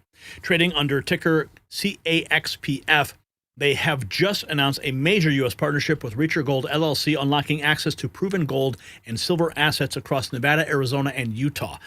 These aren't just exploration projects. They are real infrastructure-ready properties with verified stockpiles and historical high-grade production. This partnership gives District Copper immediate U.S. production potential and a powerful position in the metals market. With Washington investing billions to secure domestic copper and rare earth supplies, their cross-border strategy, combining Canadian strength with new U.S. assets, couldn't be better timed. So check out the link in the description to learn more, and a big thanks to District Copper Corp for sponsoring today's video. So this just in from One America News. We have Carrie Lake. The Pentagon, they write here, the Pentagon's new press rules focus on enforcing security and protecting operations, not restricting access. Officials say the changes ensure safety for troops and integrity for classified missions. Let's hear what Carrie Lake has to say. My first reaction to all of this, when I read the letter, I did not see it as a threat to First Amendment rights. I mean, it just seemed like it was a standard kind of, hey, you have to abide by Pentagon rules if you want to report out of the Pentagon. So I did not see anything alarming about that, per se. And I remembered my White House days covering the White House, and some of the requirements laid out in this new letter include you cannot walk around the Pentagon willy-nilly like we used to, I guess. But that's the case for the White House. You're not allowed to just wander around the White House as a reporter. You're supposed to be escorted. So I was somewhat surprised at some of the things that were actually not in place before now. It is amazing. I think willy-nilly is the perfect way to put it, that people were able to walk around the halls of the Pentagon without an escort, without even having to wear their press badge. I mean, they were getting away with that and then coercing people to give them information that is not for the public. Now, I'm all about investigative reporting. And if somebody decides on their own to betray their job and the oath and give a reporter information, they should be doing that off site, not at the Pentagon. And we shouldn't have reporters trying to coerce people at the Pentagon to break the law. I think that's over the top. And that's all they're trying to prevent. Here's the official statement from Lindell TV. Joining the Pentagon Press Corps, Lindell TV is proud to announce our official inclusion in the newly formed Pentagon Press Corps under the Department of War's updated media access policy. We join a coalition of more than 60 new media outlets and independent journalists committed to transparency, truth, and accountability. As legacy media continues to lose its trust of the American people, Lindell TV stands at the forefront of a rising movement reshaping how news is delivered, direct, unfiltered, and free from corporate control. From day one, our mission has been to challenge narratives, question power, and report where others won't. This new chapter reaffirms that commitment and expands our ability to bring vital coverage from the Pentagon straight to the American people without censorship or spin. We thank the Department of War. So that is the official statement. 7 hours ago, Sean Parnell writes that today the Department of War is announcing the next generation of the Pentagon Press Corps. So that's happening. President Trump and Pete Hegseth explain why there are new restrictions on the press at the Pentagon. Mr. President, will you consider removing new restrictions on the press that report at the Pentagon? And have you spoken to Secretary Hegseth about this? I have, yeah. Well, he's finding, I think I can speak for him. I'll let him speak for himself, but I think he finds the press to be very disruptive in terms of world peace and maybe security for our nation. Press is very dishonest. Not you, but the press is very dishonest. Do you have something to say, Pete? Well, I very much appreciate the question because it was interesting to watch. We had a chance to go along on the historic trip of Middle East peace, which our generation of veterans never dreamed would be possible. So you would think that the Pentagon Press Corps, of all press corps, would be front and center across the board on wanting to give credit to the president for forging this kind of peace, and instead what they want to talk about is a policy about them, which simply says maybe the policy should look like the White House or other military installations where you have to wear a badge that identifies that you're press, or you can't just roam anywhere you want. It used to be, Mr. President, the press could go anywhere, pretty much anywhere in the Pentagon, the most classified area in the world. Or also that if they sign on to the credentialing, they're not going to try to get soldiers to break the law by giving them classified information. So it's common sense stuff, Mr. President. We're trying to make sure national security is... Common sense returning. Pentagon has gone dark, Christopher Webb says. Johnson's calling it transparency. Jonathan Karl says the guy, Hegseth, only had 2 briefings since he became Secretary of Defense, and they basically forced the Pentagon press out of the building. Here's Speaker Johnson. Secretary of War's, but I just have to ask you what's happened at the Pentagon. Do you have a sense for why the Secretary of Defense seems to be afraid to interact with journalists who cover him? I mean, reject the premise. There's nothing. There's, the guy, fear the guy, is not part of the Secretary of War's makeup. The guy's only had 2 briefings since he became Secretary of Defense. He's very transparent. And they basically forced the Pentagon press out of the building unless they would agree to sign a pledge that would make it impossible to be an independent journalist. I can't remember, and I don't think you can either, a Secretary of Defense who has been so transparent out in the open, talking about priorities, principles. Oh, I can. I covered the building, and I traveled around the world with Secretaries of Defense. I interviewed them. I questioned them in the briefing room. Other reporters did as well. But did all those secretaries come out and do public speeches as often as Hegseth does, to be everywhere all the time among the troops? Summons, but I mean, answering questions. He's restoring. And of course, you guys haven't brought him up to ask about what's happening in Venezuela. We're not in session because Chuck Schumer shut the government down, okay? We have a lot of things to do, but I will tell you this about the Secretary of War. We are winning. We are restoring peace through strength. That's one of our core principles. Don't you have questions for him about Venezuela? What about Don't you have questions for him about what's happening in Venezuela? We have this buildup around Venezuela. We have the targeting of these boats I mean, you must at least have questions about this. Targeting I know of the we have boats. questions. You have but drug cartels bringing in fentanyl in boatloads of it that would kill potentially hundreds of thousands of Americans. What we're doing is restoring. You have no questions about how they're doing this. No, I believe in peace through strength. I think that the president and the commander-in-chief is in charge of ensuring national security and the safety of the American people. And I think most common sense Americans look at that and say, thank goodness. You take out one boat full of fentanyl, you save hundreds of thousands of American lives. It was the leading cause of death for Americans aged 18 to 49 during the Biden administration. We are fixing that, and that's why the American people put a strong commander-in-chief back in the office. But I just... This is the mainstream media. Reporters walking out of the Pentagon. This was 6 days ago after refusing to sign new press rule agreements.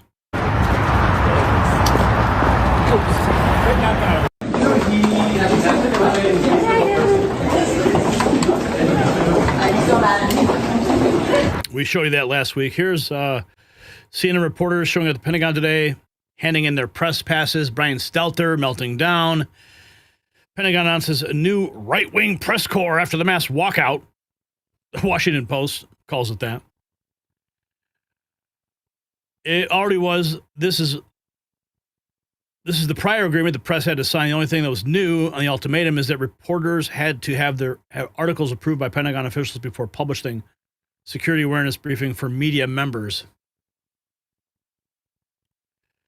Pentagon press corps 6 hours ago. Human Events joins over 60 other journalists at the Pentagon. Well as, ladies and gentlemen, I am proud to announce that Human Events is now a partner of the new Pentagon press corps, as well as the post-millennial. And here to... And good for you there, buddy. I think we'll have to figure out the method to get our credentialing there.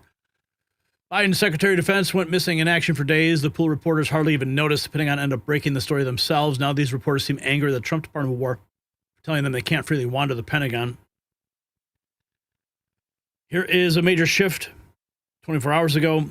For the first time in 60 years, CBS News and nearly every major outlet walked out of the United States Department of Defense because it refused to sign rules.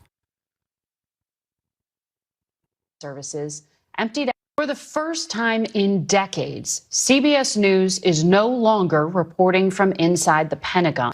Our reporters, alongside those from dozens of networks, newspapers, and wire services, emptied out their booths and workspaces this past week. I love it. I love it. Oh, yeah, please vacate your spaces and we will gladly take your offices. If you got value from this report, tap subscribe. My final thought is next. So this is journalism's D-Day. The monopoly's broken. For decades, the Pentagon press corps was a closed-loop legacy media insider who treated military secrets like gossip, who turned briefings into gotcha games, who cared more about embarrassing America than informing it. Jonathan Karl whined that Hegseth has only done 2 briefings. Good. Why brief people who hate you? The Washington Post called the new press corps right-wing. Even better. After 60 years of left-wing propaganda, it's time for some balance. Carrie Lake exposing their hypocrisy. Biden's defense secretary went missing for days, and these reporters didn't even notice. And now they're mad because they can't wander Pentagon halls unsupervised. The old guard is finished. Patriots are taking over the press room, just like they did at the White House. The Department of War is not playing games. So here's the question. Should military press credentials require loyalty to America? Yes or no? Drop your answer below. And if you want to support our work and see us at the Pentagon, check out our shop, link below.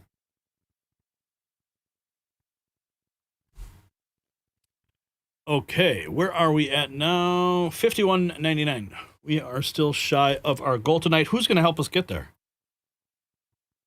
Clearly suppression is happening today. I never can understand. Some days it's like, boom, we have like thousands and thousands and thousands of people watching on YouTube. And other times, 433. It makes no sense. That's why we rely on you guys to share the stream. It's the only way to bypass this madness that we have to continue to endure. Let's see. Do we have that footage? This is new declassified footage. Nice. Okay.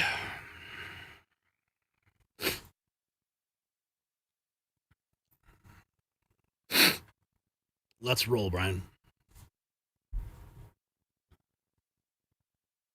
The Caribbean has become a war zone. B-52 bombers circling overhead, nuclear submarines prowling beneath, F-35 stealth fighters and special operations helicopters swarming just 90 miles off Venezuela.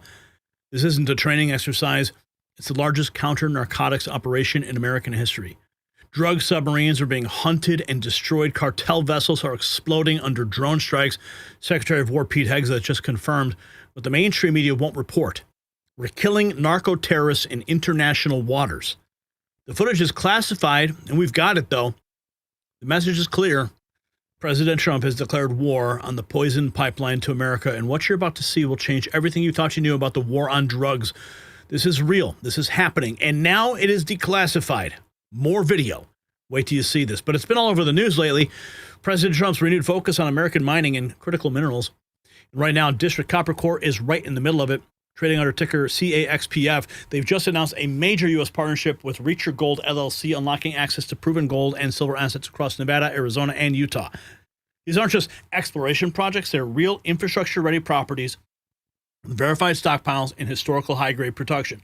Now, this partnership gives District Metal immediate U.S. production potential and a powerful position in the metals market.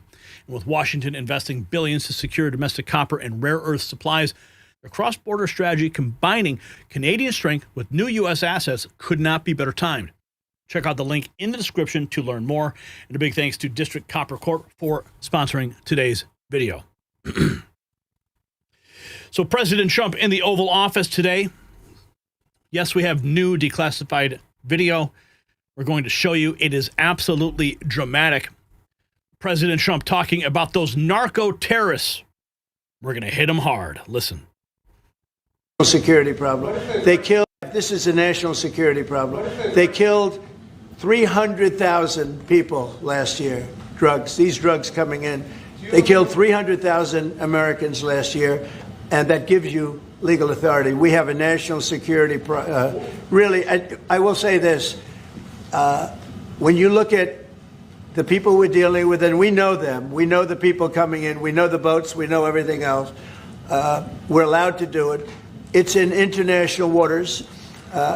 If we don't do it, we're going to lose hundreds of thousands of people. Now, they'll be coming in by land a little bit more because they're not coming in by boat anymore. There are no boats in the water. There are no more boats. We know the boat almost immediately.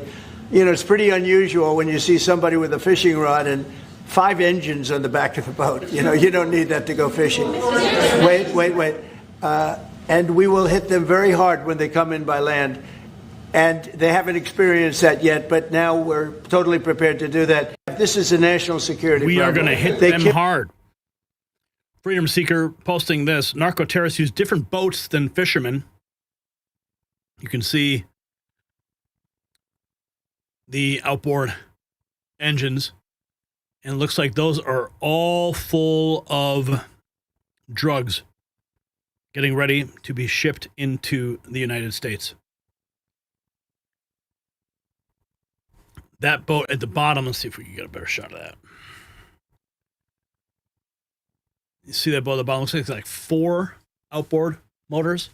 And I think maybe that's what they're trying to say. Those are fishing boats at the top with single outboards. Not sure. It looks like drugs sitting in those boats. Continuing here. President Trump talking about the drug boats. If people want to stop, well, I mean, the question is, bottom line, these are drug boats. I'm sorry. If people want to stop seeing drug boats blow. Secretary Rubio, pardon me. Well, I mean, the question is, bottom line, these are drug boats. If people want to stop seeing drug boats blow up, stop sending drugs to the United States. But does it matter if it's in the United States? Well, these are all in international waters. The boat. Do a strike in the United States, or if North America? Well, that's a different matter. Now you're talking about a law enforcement matter. In this particular case, there are people traveling on international waters headed towards the United States with hostilities in mind, which includes flooding our country with dangerous, deadly drugs. And they're going to be stopped. And that's what's happening. And in the case last week, you saw there was a submarine. It was a submarine. It was a submersible. That's a drug boat all the way through. We know what these boats are. The president just said it. We track them from the very beginning. We know who's on them, who they are, where they're coming from, what they have on them. You know, if you're running drug boats, you're in grave danger. You are in grave danger. I'm going to show you some of that danger. We got some more remarks from the Oval Office, though. But this is some of the, this was declassified 4 days ago. This is the Narco sub that was blown up. 2 survivors from that attack. This is now unclassified. You can see the submersible. It is just moving right along, directly in the crosshairs. Wait for it. Wait for it. Boom. Bye-bye. There goes another drug boat. Gone. Let's see, this is another angle. Looks like they got a couple drones up there. And here is, this was just declassified 7 hours ago. Secretary of War posting it. Yesterday, at the direction of President Trump, the Department of War conducted a lethal kinetic strike on a vessel being operated by a designated terrorist organization conducting narco trafficking in the Eastern Pacific. The vessel was known by our intelligence to be involved in illicit narcotic smuggling, was transiting along a known narco trafficking transit route and carrying narcotics. There were 2 narco terrorists aboard the vessel during the strike, which was conducted in international waters. Both terrorists were killed. No U.S. forces harmed. Narco terrorists intending to bring poison to our shores will find no safe harbor anywhere in our hemisphere. So I think this is going to send a big message. Look at that boat moving right along. These guys have no idea what's about to happen. And wait for it. Wait for it. Oh, goodbye. Yeah, they're going to think twice about loading up those boats. Look at that, man. Can you even see where the people are? Like, how are they? Maybe they're sitting, they must be sitting towards the rear. I think they're going on a nice little cruise. Oh, yeah. Now you're going to cruise and meet your maker. Think twice. Think twice. Here is, let's see, President Trump. Cory Booker, though, he's pissed. He's furious the U.S. military is taking out drug smuggling boats. Must be hurting his bottom line, I guess. Oversight. When we took the extrajudicial step to blow up speedboats, there has been no oversight into that claimed attack on people that were allegedly smuggling drugs. We are constantly not doing our job, which is not a partisan one. It is to hold this president in check, that no one operates without accountability and without transparency, because power is corrupting. And when you let someone do what they want to do, when they want to do it, without a check or a balance, it is corrupting. And we know when we but of course, where was he when Barack Obama was drone striking American citizens abroad? U.S. military flexing hard in the Caribbean, parks bombers and warships near Venezuela. 24 hours ago, the U.S. just rolled deep into the Caribbean with bombers, stealth jets, Marines, warships, even a nuclear sub, all aimed at crushing drug traffickers and narco terror networks near Venezuela. 10,000 American troops are now in the region, and the most since the early 2000s. Special ops helicopters are buzzing Trinidad. Drones, F-35s are stacked up in Puerto Rico. Even a closed Navy base was brought back from the dead. Washington says it's about stopping drugs. The message to Venezuela, loud and clear. One analyst called it 21st century gunboat diplomacy. Translation, we're not invading, but we could. Some of the armaments that are waiting to be fully deployed. Narco submarine, this is from July 13th. The Narco submarine surfaced in new places in 2024, underscoring the capacity of criminal groups to use these stealthy vessels to ship cocaine worldwide. This is Insight Crime, July 13th of this year. Their investigation analyzed 200 verified narco sub seizures to learn more. And operate than fully. Narco submarines traveled further than ever before in 2024, with subs found on the coasts of Africa, Europe, and even en route to Australia. Most narco submarines are not fully submersible. Instead, they sit extremely low in the water, which makes them difficult for authorities to detect. Experts call these subs low-profile vessels. For drug traffickers, low-profile vessels are cheaper to build and operate than fully submersible submarines, but the interdiction rate is still low enough to make it a highly effective way to get cocaine to lucrative international markets. In recent years, drug trafficking groups have continued to innovate, making their vessels faster and even trickier to detect. The hardest vessel to spot are fully submersible vessels.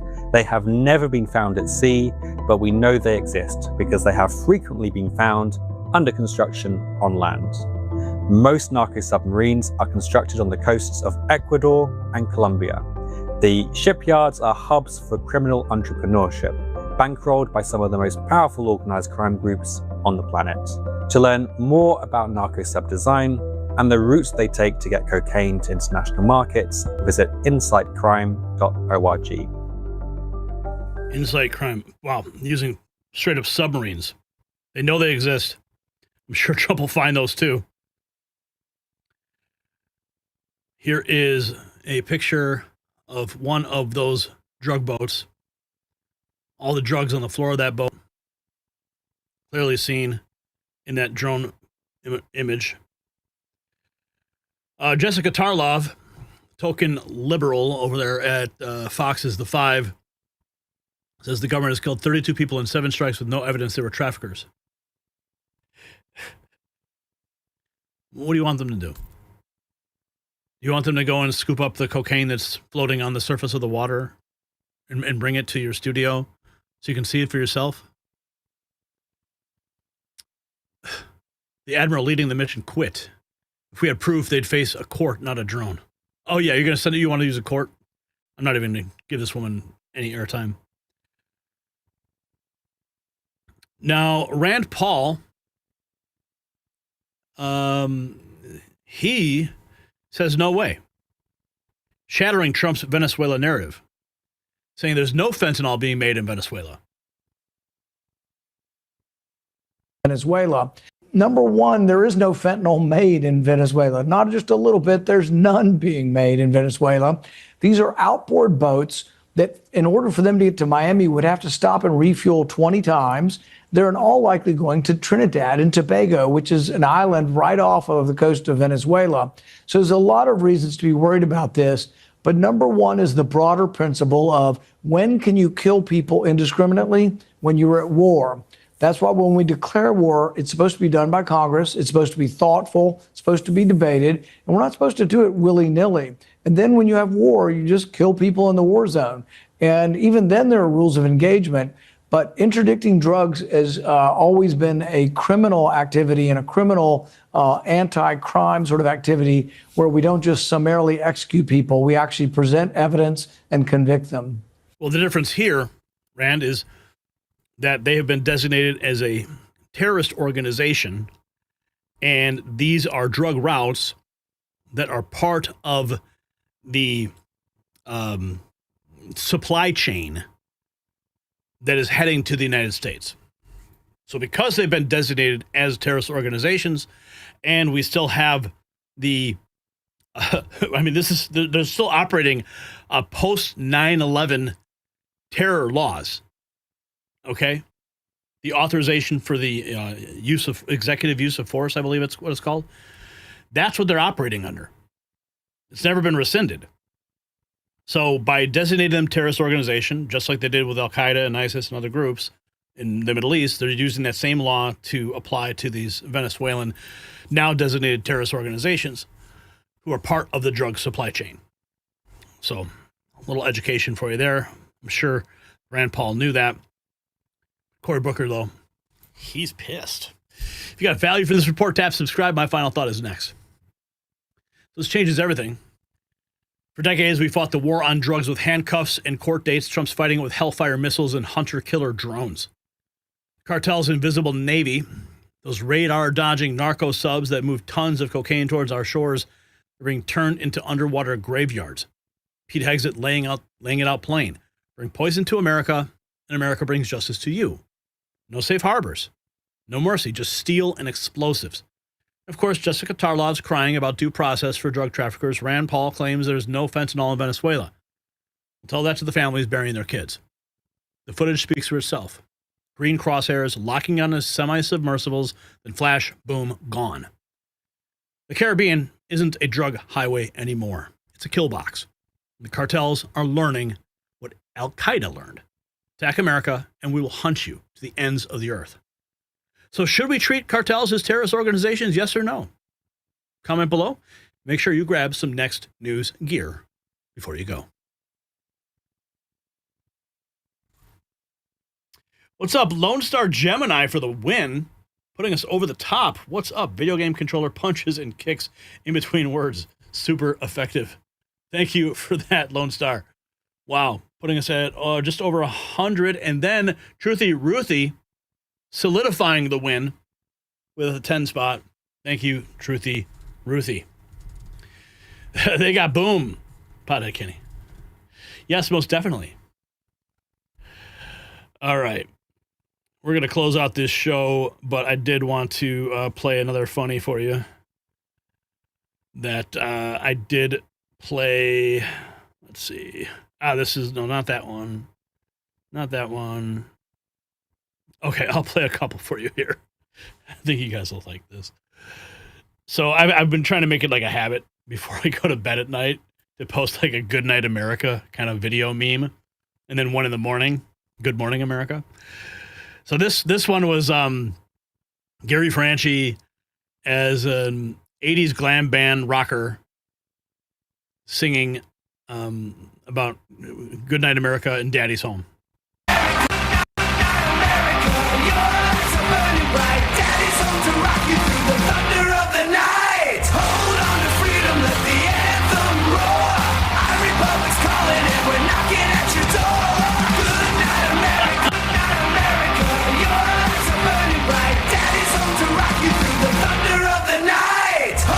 I love, man, AI dude is so awesome.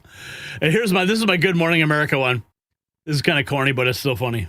Strong. Mr. Good morning, sunrise on the Potomac. Time to get this kitchen rocking. Cracking eggs, coffee's on, rise and shine, we're cooking strong. Mr. President, plates on deck, bacon crisp and power packed. Golden toast, berries bright. Start the day, lead with might. Wake up, breakfast here. Good morning, sunrise on the Potomac. Time to get this kitchen rocking. I think the prompt for that was Gary Franchi singing a high-energy morning song while he makes breakfast for the president in the White House kitchen.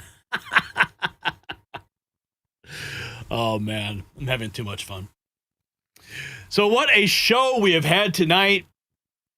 22 days into this manufactured crisis, the mask has finally come off of the Democrat Party. We started with Katherine Clark's confession admitting that American suffering is their leverage. Think about that. Well, Ted Cruz stopped his paycheck while federal workers struggle to feed their kids. Democrats are protecting desert locust relocation funds in Africa. They're literally choosing bugs over Border Patrol agents. This is not incompetence. It is called sabotage. Then we expose the White House construction hysteria.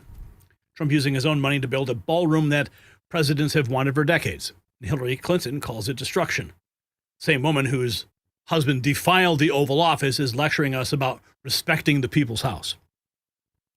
Meanwhile, Democrats blow billions on their own palace renovations with your tax dollars, but Trump uses private funds and suddenly it's called fascism.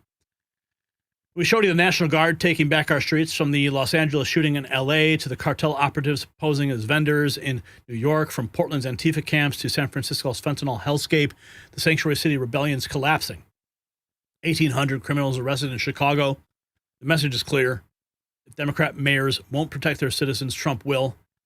The Pentagon press revolution is complete.